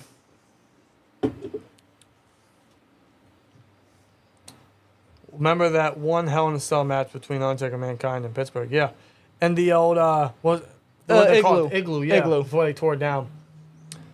Yeah, dude, that was that match. We still go back and watch every now and then. It's just such a classic. Wow. Yeah. WWE uploaded a video of Taker McFoley actually like Watching. I watched that. Oh, that was great. Dude, it's just one of those, like, every time you watch it, you're just in awe because you're witnessing history, something that will never be done, and something so chaotic and crazy and dangerous. Yeah. And gosh, shout out to those guys, man.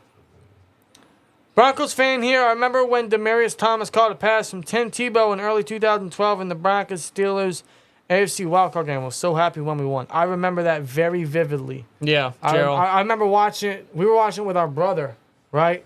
The guy that made us a Steelers fan. First of all, drops back as Thompson throws it, way overthrown, and that would be fourth down. They're going to have to punt. And 46 seconds left in the third quarter. Yeah, we were watching it with our brother. He got us into Steelers, got us into everything, right? And, God, he was so upset the whole game because number one defense, and we went to overtime against a guy like Tim Tebow. And first play of overtime, slant route, beats Ike Taylor, up the middle. 75 yards. No, it was 80. 75 or 80? I think it was 80 yards. Yeah. Nonetheless, it was one play touchdown, and I'm just thinking, no. And, dude, before I had time to say anything, my brother turned the TV off. I swear to God, he turned it off. He was shouting at the TV, and right before he crossed the end zone, he turned it off. And he went right to playing Madden. And we played a game, and he He. Remember when Madden when you used to play the 21 rule? Yeah, that happened like 3 times. Yeah. See, Yeah, I remember that have very no vividly. I have no memory of that. I don't think I was in the room. Oh, you weren't? I don't. I think you were. Briefly. I don't listen. My memory is very vivid of that time. I don't remember what the hell I was doing. I could have been asleep for all the hell I remember know. that. I remember that vividly. I remember our loss versus the Packers in the Super Bowl. I remember blaming Mike Wallace too because he didn't catch that 4th down pass. Wasn't his fault.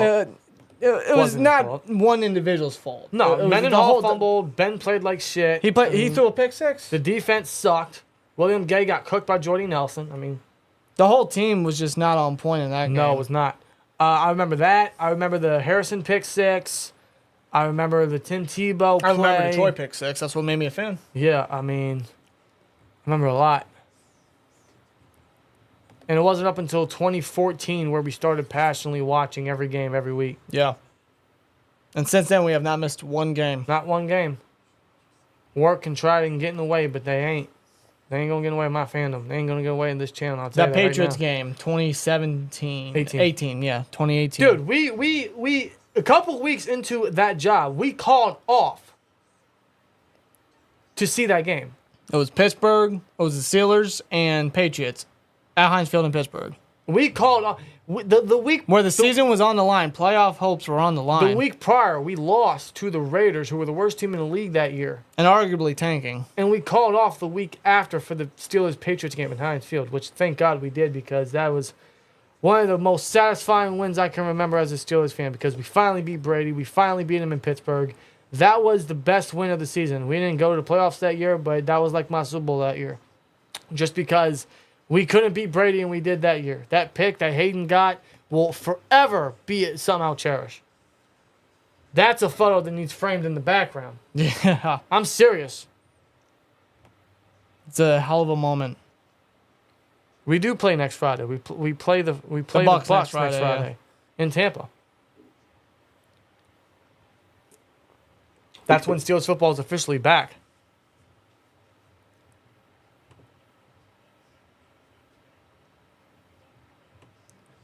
Should we get the Sunday ticket thing, man? If we split, that's $200 a pop. But I'm Yeah, like, I holy know. shit. I know. Well, that's freaking Sunday ticket. Like, holy shit. I mean, if we have to, we'll get it. We might, because I don't want to have to rely on streams. Yeah, those are.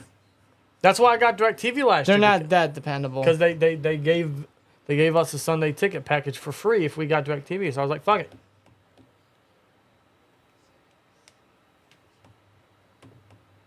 Anything on Twitter at the moment? No, nothing's on Twitter. And my laptop's getting loud. Shouldn't be overheating. Yeah, the 11th. Next Friday. I swear it's next Friday. Yeah, it's next Friday. Next Friday. The plan is we should be live for that game. Yes, that's the plan right now. Come hell or high water, we will be live for that game. Is it the end of the third quarter, so you can switch it to fourth? Just the end of the third quarter? That's it, bro? Yes. We got 15 more minutes, folks. 15 more minutes of the first And game it's back. 10:23 p.m. already. Wow. Usually by this time, it should realistically be like middle of fourth quarter. Because it's preseason, I mean, it's taking this long, this much time.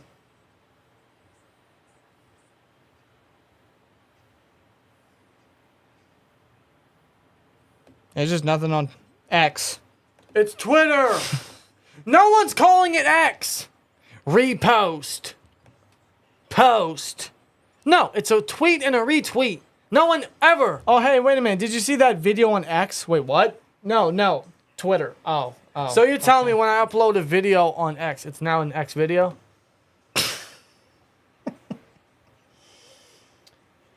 Yeah, Elon really thought that through. Elon. It's all branding. You know bro. that SpaceX. X, you know that SpaceX. You know that X that was on Twitter headquarters. Yeah. Yeah, The flashing yeah, little. yeah, he took it down because of how bad it was. What is X? What does that mean? There's no branding to You it. bought Twitter. There's no You have brand- every right to do what you want to the platform. You can change the name, but No one requested a name change, bro. Let alone a letter. X is not a brand. It's not. It's his brand. SpaceX is, not the letter. Well, he might as well call Tesla Xla. Like, I don't know. At this point, I wouldn't be surprised. Tesla X. Or X Tesla. Xla. I don't know. That just wouldn't make sense.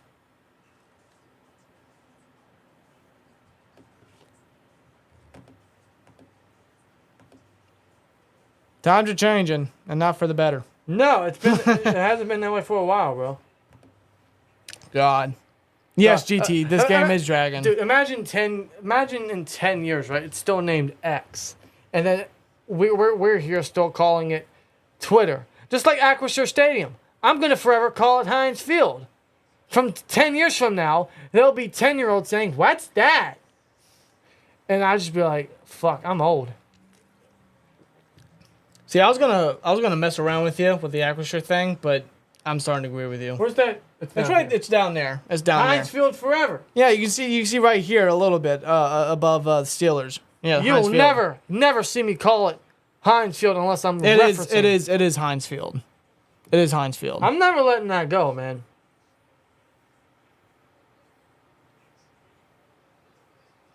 Fourth quarter has started. A-Rod's just sitting down, chilling on the bench.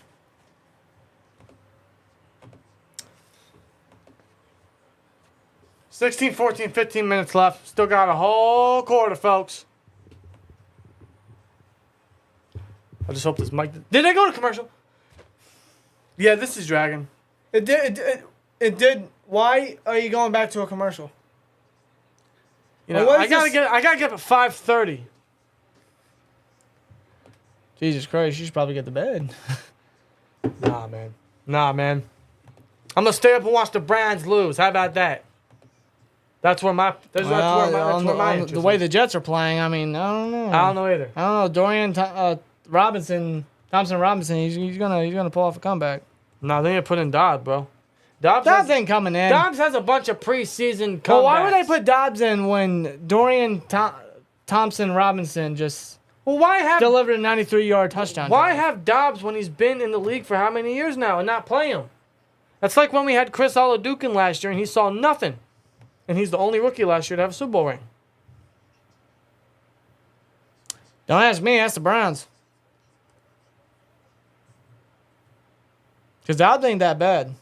No, he's not. I always liked Dobbs.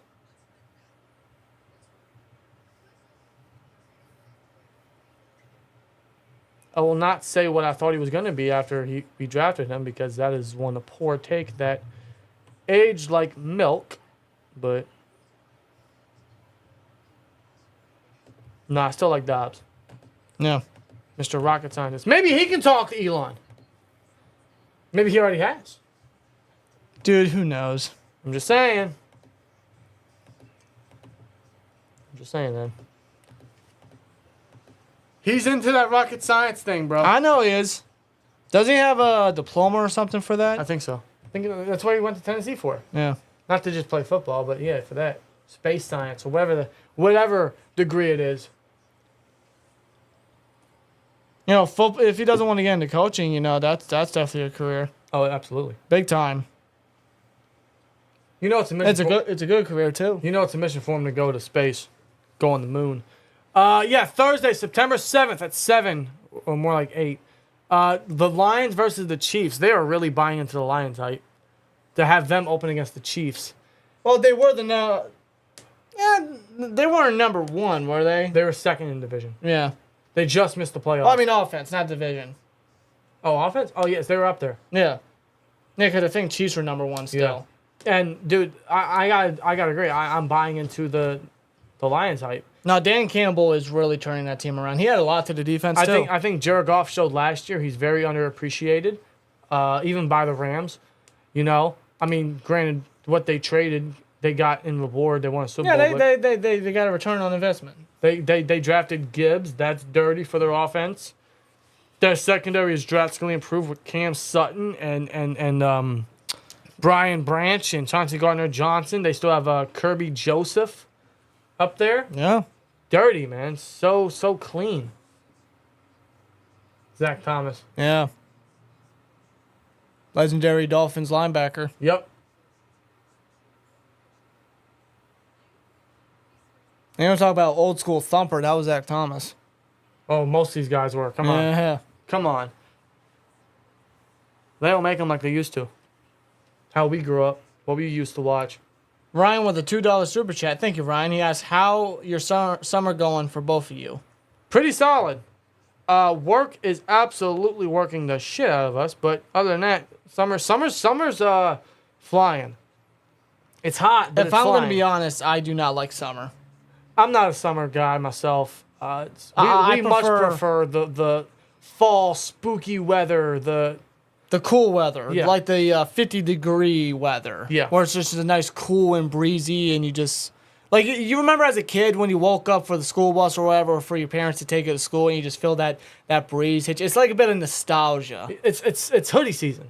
Literally. It's It's spooky. it's the best time. It's the start of the best time of the year. It's spooky and hoodie season, bro. It's my favorite time of the year. Yeah. I'm also a very big holiday guy, so I get very festive around this time of year. Plus, football's back. I mean, you're talking my language. Can you believe we're 2 months away from October? Yeah. In a month and a half, we'll be talking spooky weather, bro. And cool weather. I'll be buying everything pumpkin, and I'm not joking. Except pumpkin spice. I was never a fan of pumpkin spice coffee. Well, I never tried it. I'll give it a try. No. But like them pumpkin cakes from Little Debbie's, you know? Yeah, it's got the pumpkin and the Yeah. pumpkin It's just- icing. Yeah, it's just festive, bro. Yeah, best time of the year, bro. Everything pumpkin spice. Yeah. Starbucks and Dunkin' and desserts and whipped cream and you already know everything. Spirit Halloween, like every freaking Oh, we corner. going. You know we gotta make our yearly Spirit Halloween trip. I don't know if I'm buying anything though. You don't have to buy anything. Just go there. I'll go there, step on a thing, and have a freaking giant fake spider. Giant jump fake out, huh? spiders freak me. Yeah, I'm telling you, I ain't paying for it. See, listen, no adult gets scared by that because you know what's going to happen. The funny part is for you to bring your nieces or nephews or your Yeah, kids. here's what you gotta do. You gotta have them follow me. You step on the thing and it jumps at them as they.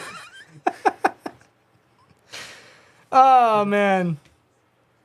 It's just good humor. It's great humor. Oh god, gotta love it. As a kid, I love summer, no school, but as an adult, I prefer fall way more. Start of NFL and the NHL season 2. Let's see, Ayers 01, I'm right there with you. Yeah, dude. It's my favorite time of the year. So the fact that August is already here and it'll be gone before you know it, I mean, we're gonna start getting into fun weather, fun times. Yeah, see, Danny Espy even says pumpkin beer. Pumpkin beer. Yeah, I gotta get into that. Yeah. I wasn't a fan when I first tried it, but I think you got to try specific brand. I wasn't into beer at the time either. I want to try the Sam Adams. I want to try. Does Yingling have an Oktoberfest? I don't know if that's a good question. I'm actually going to check that. Yeah, me too. I'm gonna search that up because see now I'm game planning. Did I even spell that right? No, I didn't. Oktoberfest beer. Yeah, Yingling.com. They have it. Give me a minute. Yingling's Yingling is a very good go-to. I like mixing it up. I like Coors Banquet. I like Blue Moon. I like Sam Adams. Yeah, see, here it is. Yingling Oktoberfest. Yeah, that shit. Seasonal availability August. it. Listen, seasonal availability August through October. It must be already on the shelves then. Well, then you might want to take a look this I weekend have if to you make want. a trip tomorrow, man. I'm just saying. Yeah, for SummerSlam too. Anyway, Well, you know me, I haven't had a sip in I don't even know how I many commend you months. for it. Yeah. I just like when I mean, listen, you be you. You be you. when there's a great show, when there's a good time, like tonight, there's a football game. It fucking sucks, but when you sit down, you relax, you have one or two, it's a good night. Oh, my God. No! Yep, I'm just seeing it right now on Twitter. It makes sense. Some of the lights have gone off at the stadium, and the Jets-Brown game is now on a delay. Why is it every fucking year, every stupid year we do this, there's always a problem with the stadium. One year, a couple years ago, they canceled the Hall of Fame game because of some weather or field conditions. You kidding me?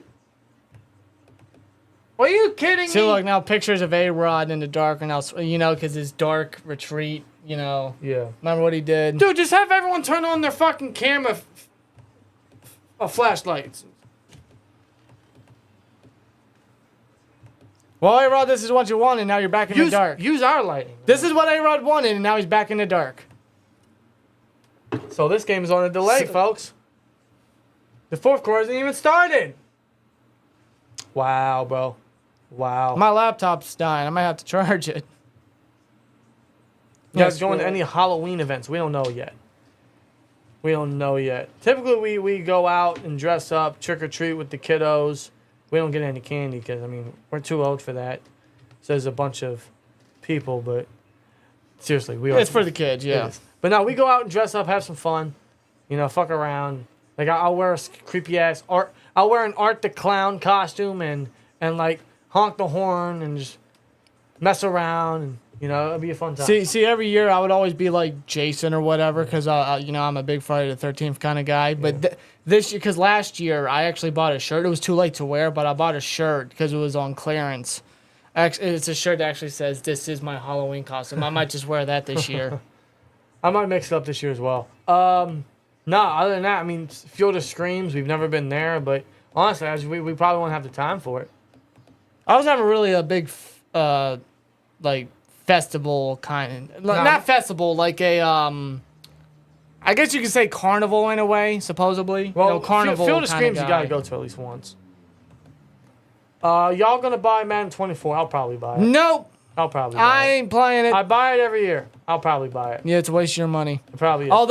Although Madden said, they're going to have a ton more features like more draft slots and restructures are possible and you can work on the players' morale more and all this other stuff that I can't really think of at the moment. But I'm not getting Madden 24. I haven't played Madden since Lamar was on the cover. What was that, 21? I'm just so happy that finally in the trade block, in the trade area, in the trade center, you could add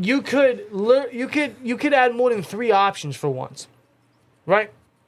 In an NFL world where trades have been happening for 2-3 decades, how many years now? And they've thrown everything at the book to get this guy. The Saints have traded every single draft pick to get Ricky Williams. I mean, first round pick here, first round pick there, first round pick 3 years from then. And we can only allow 3 options, Finally, Madden wants to add more than 3 options to the board. Thank God. That'll make trades a little more interesting. They added more relocation cities. Rob, play it for the what cities? I never cared for relocating. Well, who's going to relocate the Steelers? Well, I'm not going to play any other team. You going to relocate Washington? Are you going to relocate the Rams again? Or are you going to relocate Dallas, Tennessee? What are you going to do? Good. Go back to... I don't know. The Oilers, huh? Bring them back. How about take out New England and put back Boston? Right? I never cared for it. I'm going to do a Steelers franchise and try to develop Kenny. Yeah, that's what I'm doing with 23 thus far, except Kenny got a dislocated, fractured hip, and he's out for the year. So, yeah, I've been running with a backup quarterback for now. But Najee has almost 2,000 yards, and he's going to be MVP, so I'm cooking with Najee. Wait a minute. There's now a lightning delay? Well, there was rain forecast in the area. We're not too far from Canton, so, I mean... But now it wants to hit, now. You couldn't wait another hour? Of course now. Mother Nature, you couldn't wait an hour? Are you serious? Is there legitimately a delay? Yes. Just cancel the game. Just end it. Just end it. What's the point of... The Jets might as well take their jerseys off and wave it up like a white flag. What's the point of continuing? It's a bonus game that doesn't fucking matter, and there's nothing at stake here. Just cancel it. Just end it. All right, guys, go home. Thanks. Just do it. There's no point of continuing this. There's no point of having a delay. Just cancel it. There's nothing at stake.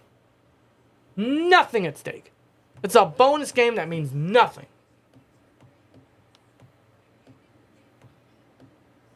Just cancel it, bro. Just do that.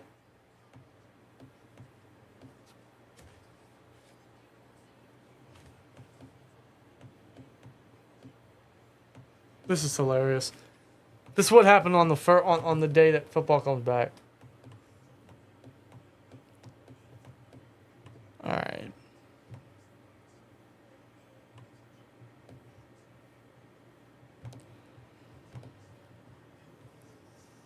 There's no update on when it's going to continue. There's no forecast or nothing that's being talked about. Wow. Just end it, bro. I'm telling you. Wait, lights are back on. Let there be light. Let there be light. Okay, here we go. Here we go. Here we go. All right, yeah. Fourth quarter's finally going to We continue back. after We 30 resuming. minutes. We resuming. Resume the game. Under center. Snap. Play fake. Throws middle field and too high. Maybe behind his receiver. 3rd and 8 now. All right, we're getting to like the bottom of the barrel of depth charts here. Number 15. That's Chris Streveler of the Jets. That's who's the quarterback now. That's who's the quarterback now for the Jets. Joe Klecko. 3rd most games played by a New York Jets defensive lineman, which is 140. It's got to be beating on the body, man. Shotguns. Pre-snap motion from 81. Snap. Drops back. Clean pocket. Throws Chris right with it. sideline. What the fuck is that receiver doing? Yeah, he didn't even track the ball. He could have caught that. What is he doing? He had no range on that thing. 4th and 8 now. Jets probably going to punt it. Tokes, what's up, man? He's got the STN emojis in the chat. That's awesome. Yeah, they run the ball. George Pickens, Kenny Pickett, terrible talent, the touchdown. We're going to try to add more, man. We want to try like the brands of the Browns. We want to have a swear jar emoji. We want to get more going for, especially when the games come up. We want to get more added for you STN members. And definitely get back to you guys a little more as the Jets punt.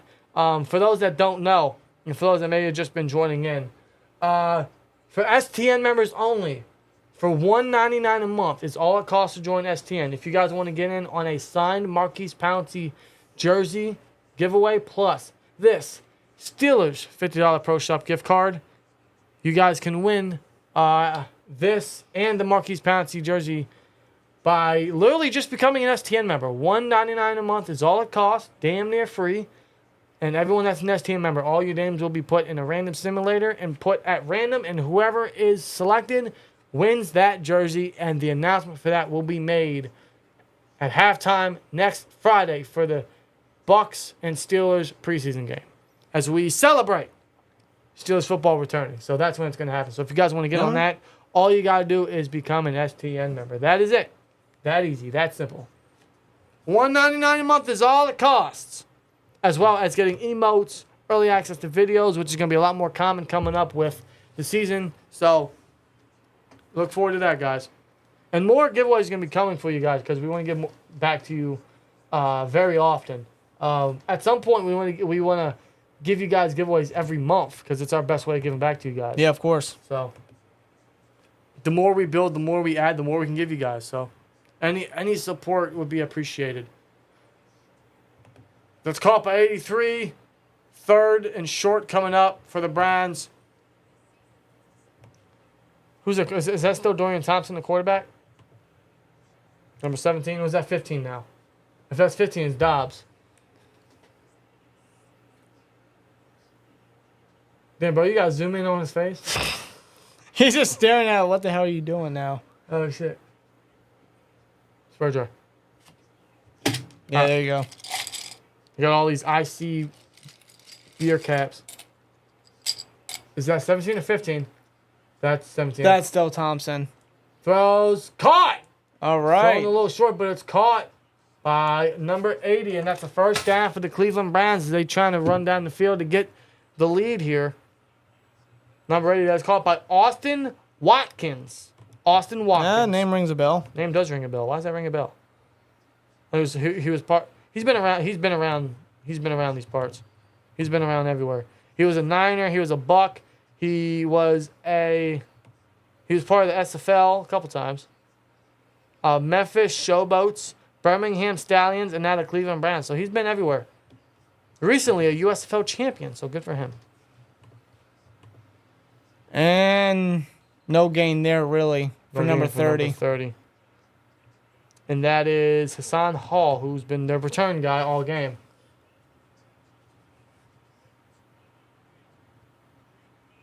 Oh, wow. He got a tattoo of Haskins. Look at that. Look at that.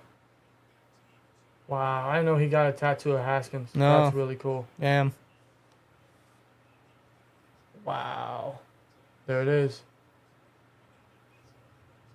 Probably played a huge effect in his career. Might have, yeah. He really changed the way UCLA was looked at last year. So, they give it to Hall. He gets the first down. Good Yeah. 12-yard run there. That was a good run, yeah. Past midfield, 12 minutes left in this game. Passengers would be sick. I miss him a lot. We do miss Pouncey, man. Seriously. We really do miss Pouncey. God, was he a great center. Great bodyguard, too. Just tell Ben and Mason. He protects his quarterback at all costs. Doesn't matter who it was. Exactly. Do you have any tattoos? I do not. I do not. No, 0 tattoos. I don't know if I'm going to get one. If I do, I don't know what it is. Under center, Yeah, I haven't really thought about that. they give it to Hall again, and he'll get maybe 2 on the ground.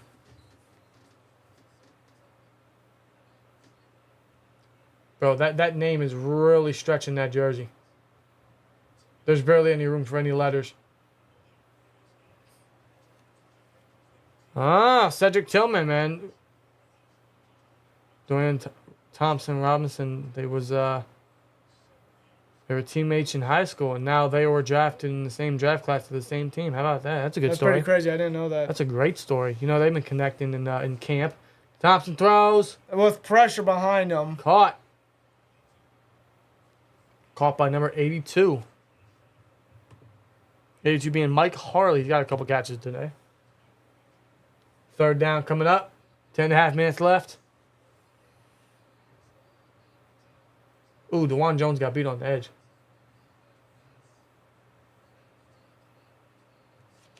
You see, that's where that's exactly where his athleticism is going to hurt him against those speed rushers. He was able to rebound there on the edge, but 3rd and 4, they give it to Hall. He's got a lead block. First down That was a and good more. block, too. That was a good block, too, by 72. Down to the 21-yard line. God, he had a lot of space to work with. That's exactly what you want to see if you're a running back. Beautiful. Colby Gossett was the lead blocker on that play. So now Browns are starting to get down the field now. They're trying to get some points, trying to win this game. Yeah, they shifted right.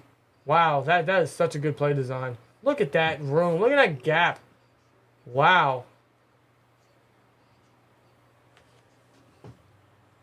161 rushing yards today for the Yeah, Browns. Browns, there's one thing they know how to do. It's run the ball.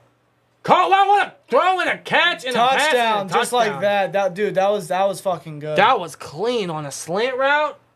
1780, and the Browns just scored. Austin Watkins with the touchdown. Austin Watkins. That's another drive that Thompson Robinson just drove down. The reigning, defending, undisputed USFL champion of the world, Austin Hawkins, on a slant route. Looking like Jarvis Landry out there. Because that's all I can think about when I see 80 in a Browns uniform. Gets a touchdown. Wow, man. Dorian Thompson Robinson looking real good. Looking like he could be the number 3. Maybe Dobbs doesn't make the roster. If he keeps it up. And Cade York puts And depending us right on how down. Kellen Mons does, too. Yeah. I don't know. I remember when, what was it, the Vikings drafted him? He didn't last long. No, lasted a year and that was it. No. What am we doing the fantasy draft? I still got to set that up. I'm gonna I try. haven't even thought about that shit. Yeah, dude, because so much has been going on with camp and the work schedule. And plus, I don't know if you guys know this. I guess you will now. Excuse me. We're moving. We are moving this month, by the end of this month.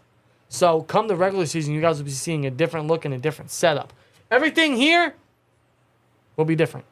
And we don't know how it's going to look. And it's going to be interesting. We'll just have to work with it. You guys may have to work with us on that point. It may take a couple weeks to get everything completely finalized, but we have a vision. We have we got something in mind. So, But yeah, we moving. We getting out of this shit. we're getting out of here. We're getting out of the city. So, No more sirens, no more ATVs, no more nothing, okay? You guys won't hear no more distractions in the background, okay? We won't be talking, and then you hear halfway through the damn discussion. So you ain't got to worry about it. Thank God. But we are moving by the end of this month, and we got to get all ready for that. But we're going to have a new setup, a new studio, pretty much a man cave. So we're excited for it. We're very excited for it. Got to get it finalized. We're hoping to get most of it done by week 1. If not, you know what? Just got to work with it. Got to cope with us. If we got to go all the way back to 2015 where we got nothing but a Steelers blanket in the background, if we got to go throwback, we will. Nonetheless. I still wonder where that blanket is. I know where it's at. Do you? Yeah. Okay. If you say so. Yeah. But, yeah, I got to set that. The plan is to set up tomorrow. If everything goes well, I'm setting it up tomorrow. Now I got to strategize for fantasy. Yeah, me too. I didn't have time to even think. Who would y'all say is your favorite Steeler ever? A great question, Rob. My boy Hans Ward. Hey, Troy Polamalu. Hans Ward, man. I've always been fascinated by the wide receiver position, and Hans Ward was one of the guys that just, I don't know, I was just immediately connected to. I just loved Hines. That's why I'm who is he? The Brahmas? I think he's still the head coach for the XFL Brahmas. Yeah, that's why I'm a fan for them. So yeah, Hines Ward. But hey, I mean, same with Troy. I mean, there's a reason why he was nicknamed the Tasmanian Devil. He was everywhere and he did everything. Troy was dirty. Just impactful, dominant, just explosive.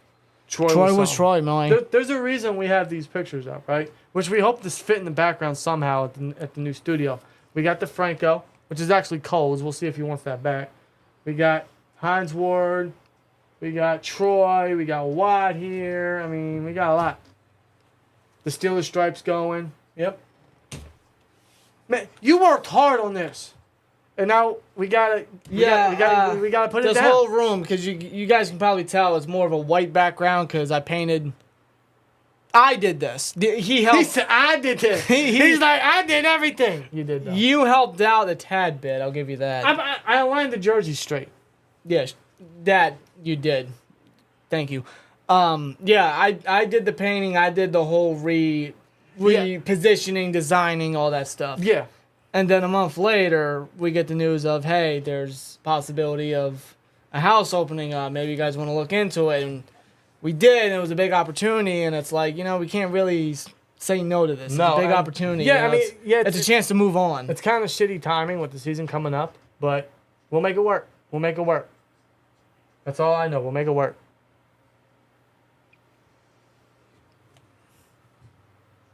Chris Carter. Why does everyone want to listen to Chris Collinsworth?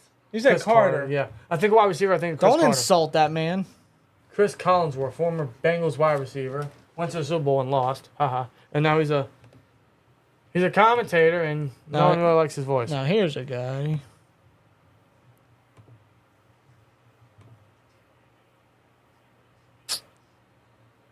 Eight 4:51 left in this game. Third down now.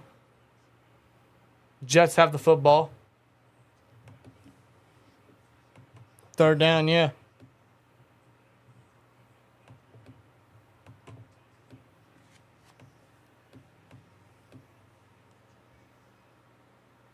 Is there a flag? No, third down. Oh, they were debating if there was a fumble. Oh, the ball came out. He got hit hard, too, on that one. Yeah, the ball came out. Yeah, it took the lineman a second to realize, oh, shit, yeah, the football. Did the ball get out of bounds? No, I guess they recovered. They took the replay. They didn't show it. We will never know. Yeah, third Morgan Freeman voice. Third and 5 coming up. Come on, man, just get to the point. The sooner we end this game, the sooner I can go to sleep.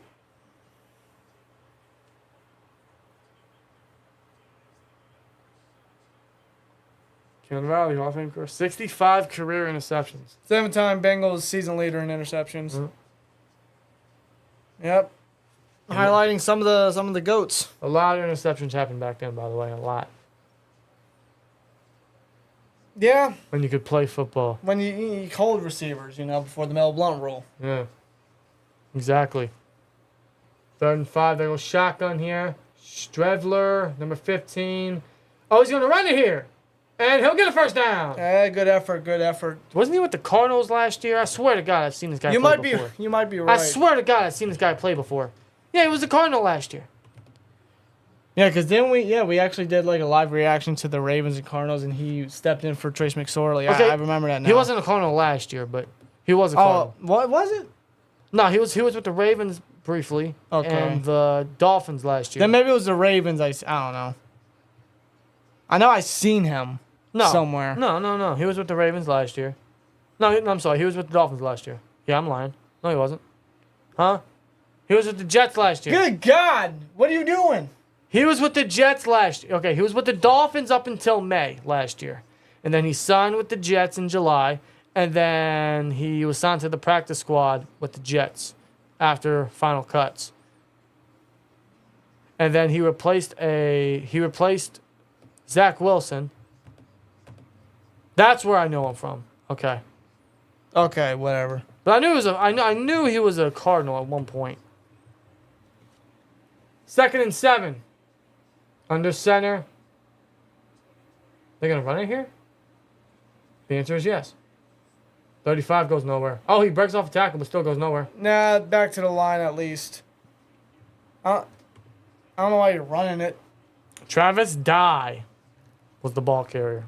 Travis Dye. A lot of these names sound familiar. I don't know why. He was undrafted this year.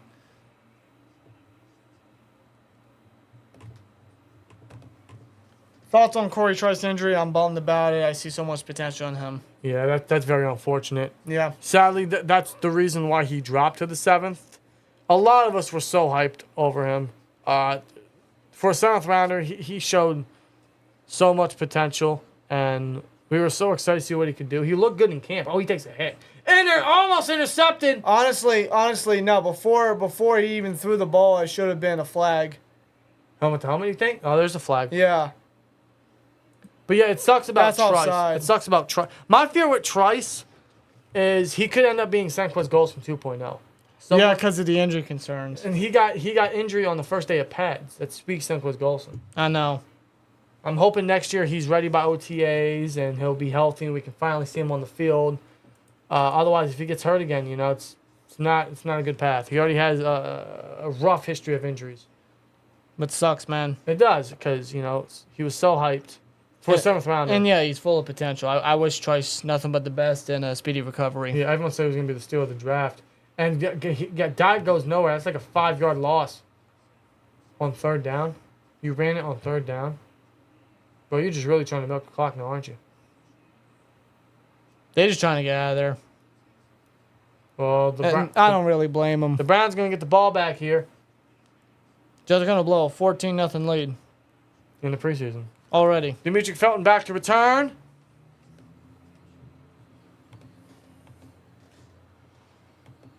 I don't know why the Jets helmets are just...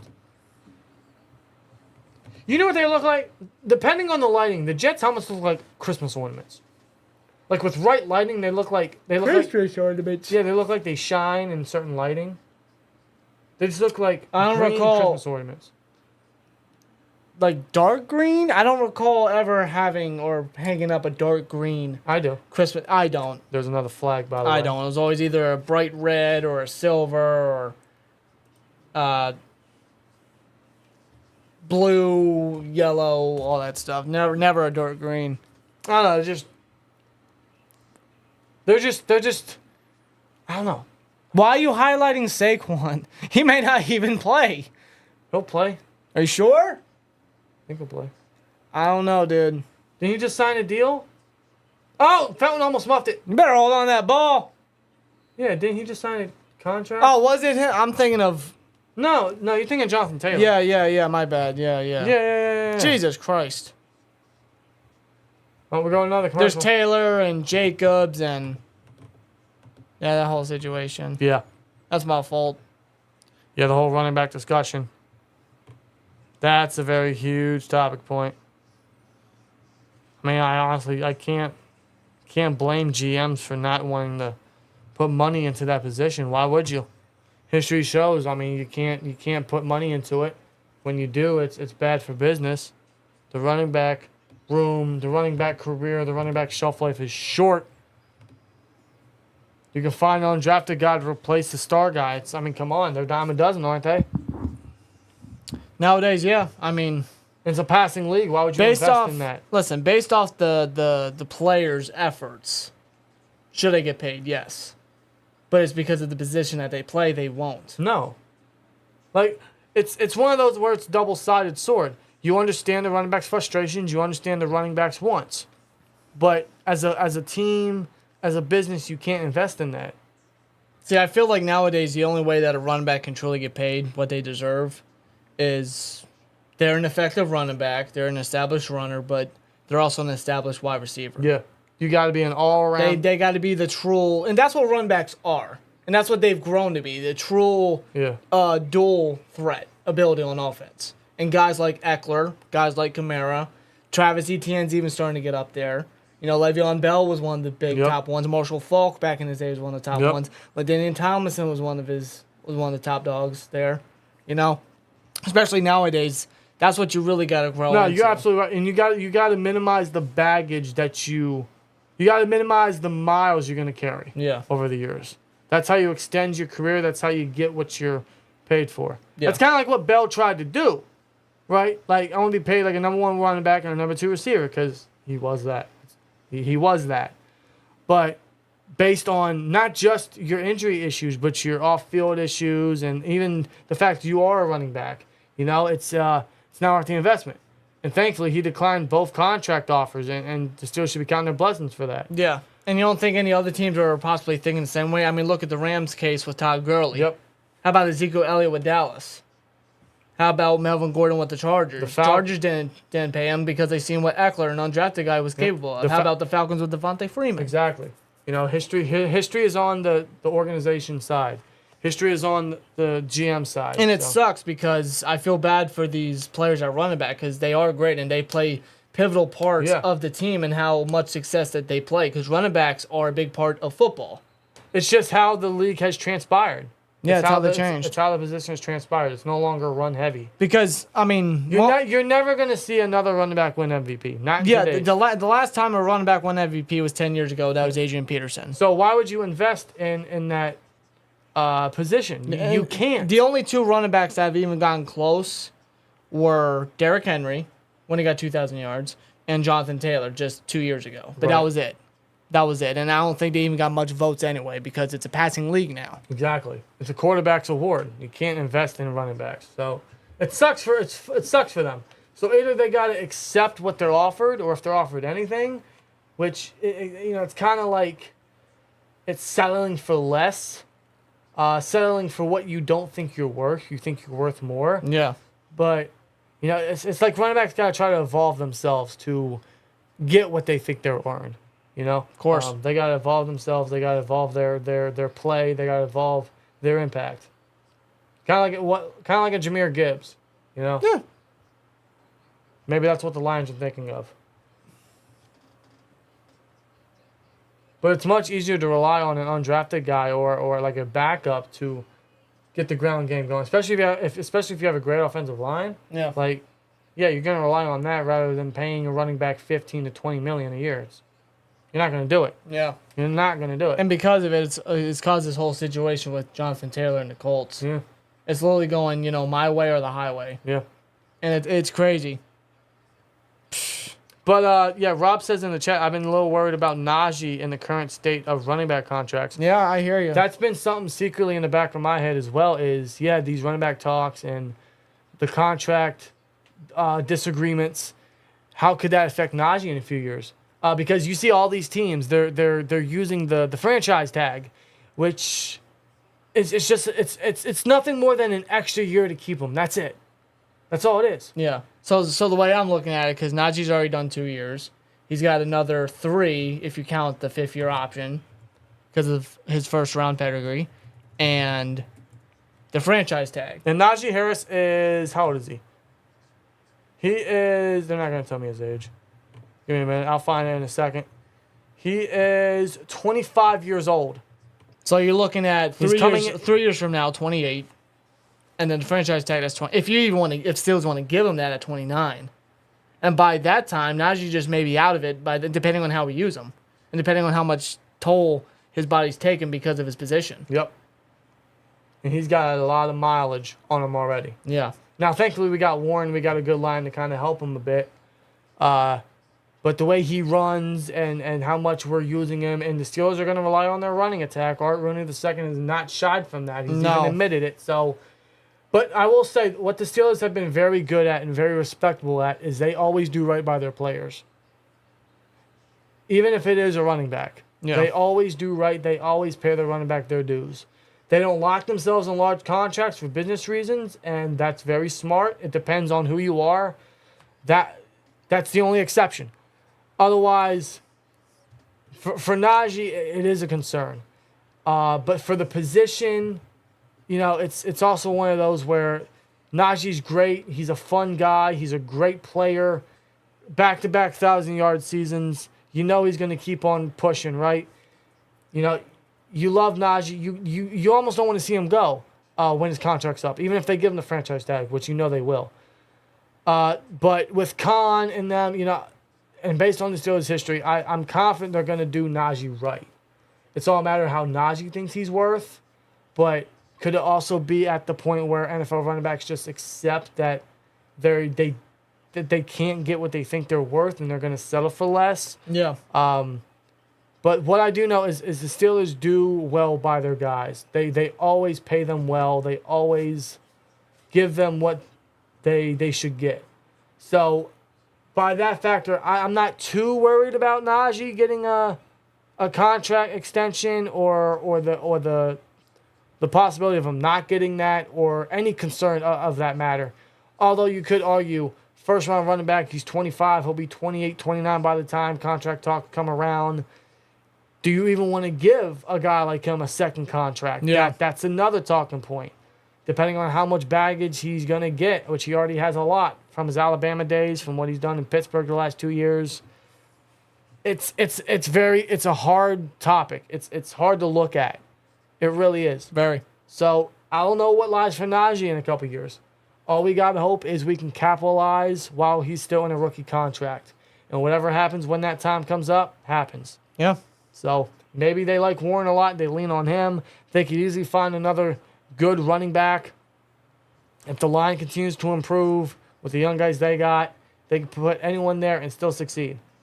But they're also knowing the Steelers, like I said, they've done right by their players, so they're not just going to kick them to the curb. Like, thanks for 4 or 5 years, goodbye now. They're not going to do that. No.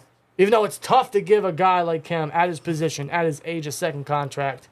We also don't know if they do give him a second contract, it'll be a long-term deal. It could be like another 2-3 year deal to, let him get his extra years in, and then we'll find a guy to replace him after that. Could be that. So, for a first-round pick, let's say that does happen. He'll be here 7-8 years, maybe, and that's even stretching it for Najee. Yeah. But, seeing how that's happening around the league, and that's a huge talking point, and I honestly don't see how the running backs win that battle. I don't. The way the NFL is going down and how it has been going down, the running backs they're lost here. They're cuffed because they can't win this battle. There's nothing they can do. So, and another thing that I just thought of right now is the multiple running back sets that many teams have adapted into their offensive system. Right? The two running back sets, the pony formations, all that stuff. You got to think, because of how successful it is for some teams, like the Niners, the Saints here and there. Yep. The Steelers could, tip their toes in the pool a little bit, try that, which I hope they do, because I think it could actually be successful for the offense. yeah. Because you got to think, obviously Najee's a starter. He's the number one running back. But say they do the two running back sets, and it's pretty successful. Why are you going to throw all this money at this one player? Why am I going to give you the bag when this player, your second stringer, is being just as successful? Like, why am I want to give you this bag, but not this guy the bag? Why can we even the portions a little bit? Exactly. But this player's probably thinking, well, I'm the number one. I'm the starter technically, and I'm helping you guys. I want the money. Yeah. But also Najee, and I don't know him personally, but he could be very team friendly. Could be. I don't know. I mean, he's been very vocal about the running back position and the running backs not getting what they deserve and how they're the heart and how the running game has always succeeded in the NFL. And it milks the clock, doesn't it? And they rely on the run game to slow teams down, to beat up defenses. And that's why running backs, they think they should get a lot. And in ways, they're right. But in other ways, the NFL just can't invest in that. So, Yeah. I don't know what happens with Najee, but all I know is that's a couple years from now. And whatever happens, happens. But pretty sure the Steelers will do right by Najee. We'll see what happens. We're closing the end of this game. What are they clapping for? Did we miss something? I don't know. We're going to commercial. Okay. All right. Mine is Big Ben Roethlisberger. Best Steelers. Well, I don't say best Steelers. Maybe best Steelers quarterback. Yeah, he probably takes the cake there. From stats, absolutely.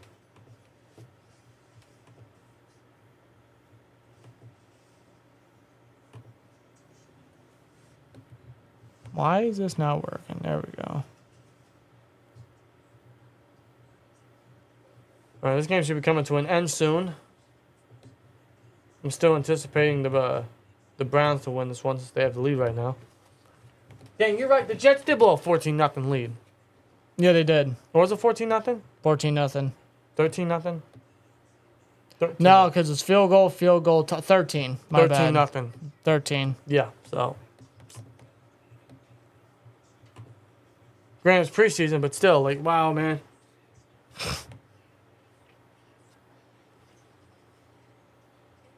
$11-11, make a wish. I can't say it. It won't come true. You know the rules. I wish for Matt Canada to be fired. Great. Now he's going to stay here next year. No, don't say that. You can't speak that to it. Well, you just did. You told your wish. Come I on. was joking. Joking, okay. Where's your crossies then? Jesus Christ.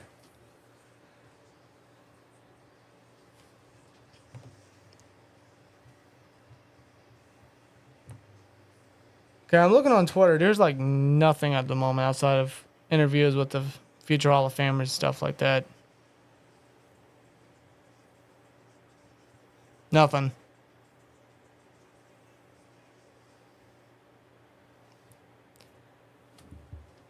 We back? Yeah, we back. And they highlight Zach Wilson. Yeah, the nice 57-yard bomb he threw down there.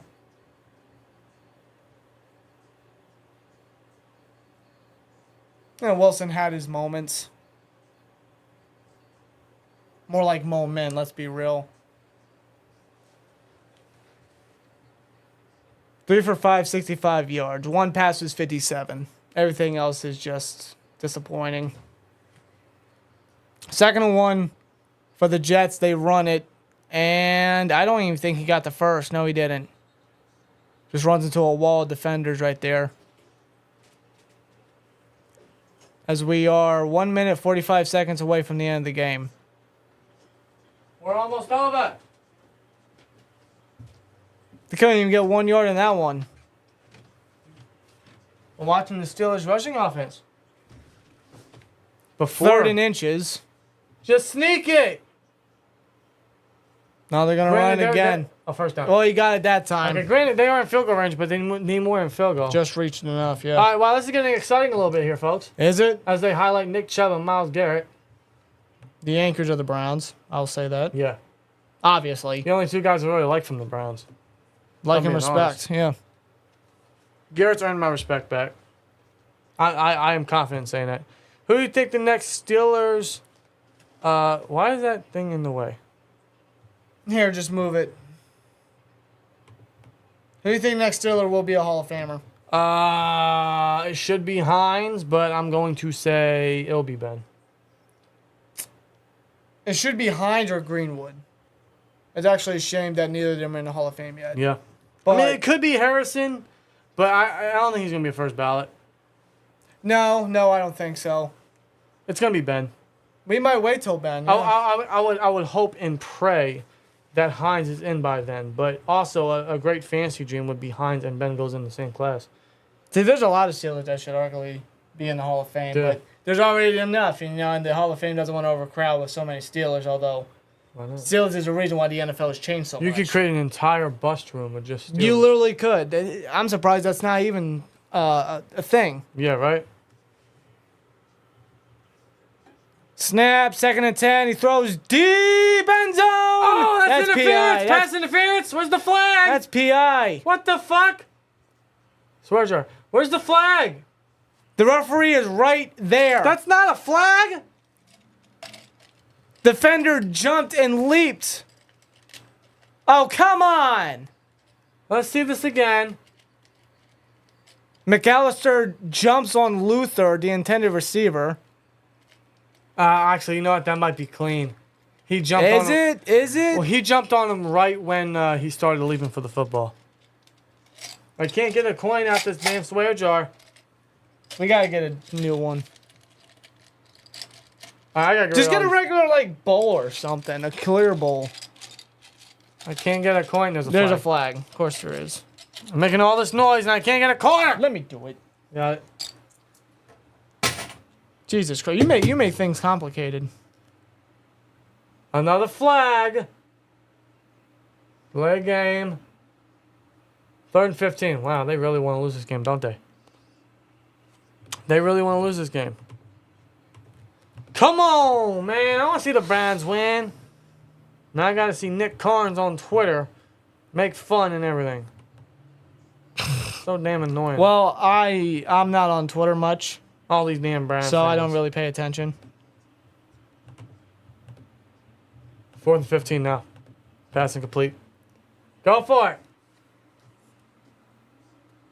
You still got 47 seconds and 1 timeout, man. Just hope and pray something happens. Well, the Browns know. Yes, we know. First game of the season, we know.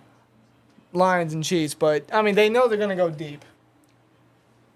Oh, Cowboys and I swear, it's like every year, or every we. it's always, a tradition. We always get this game. On, It's a on tradition. Sunday night.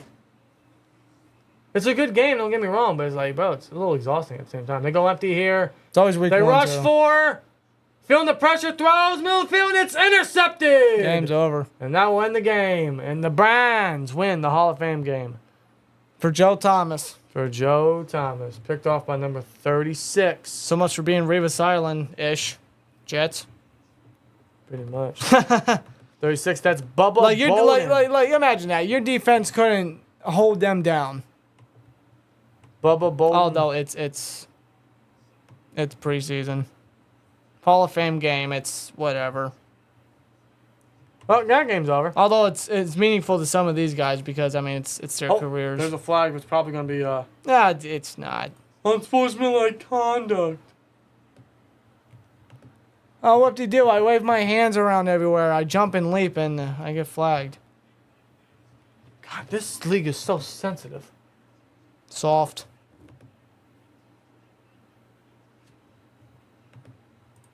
But you know how stupid you got to be to draw an unsportsmanlike conduct penalty in the preseason? How fucking stupid you got to So be? Jim Schwartz ain't happy. Unsportsmanlike conduct. It's preseason. Like, I think it's so damn soft. A fort noise should come on each time the flag is thrown. It's not it's not a bad idea. Well, that's the Browns, wasn't it?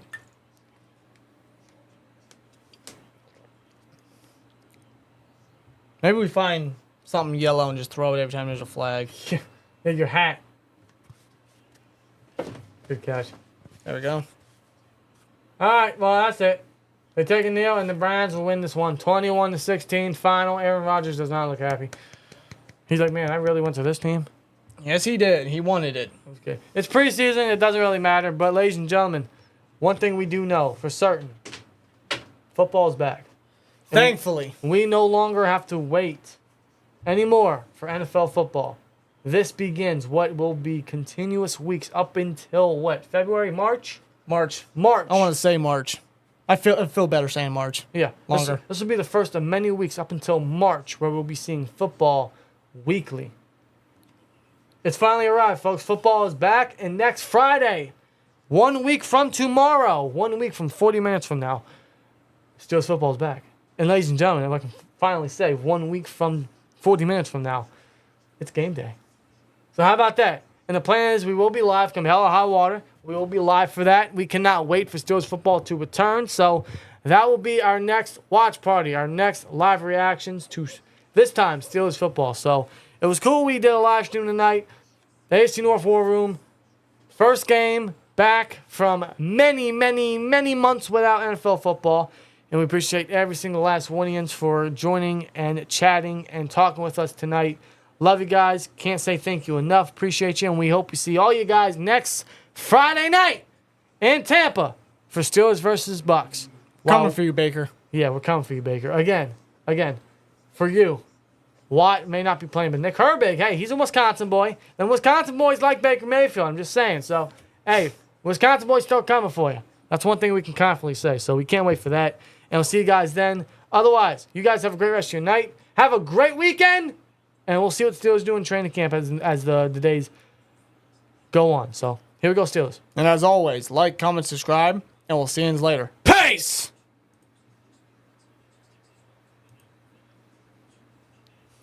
My God, really, Browns? Man, the Jets, something with the Jets, they can't pull that off. You let the Browns come back. I mean, what does that say about the bad They guys? blew a 13-0 lead to the depth chart of the Browns. And now the Browns won, and now I got to hear about it for another week. Thank you, Jets. Great job. Jets sucks, right? Oh, well, fuck the Browns. I'm not even swearing on that one. That's very warranted.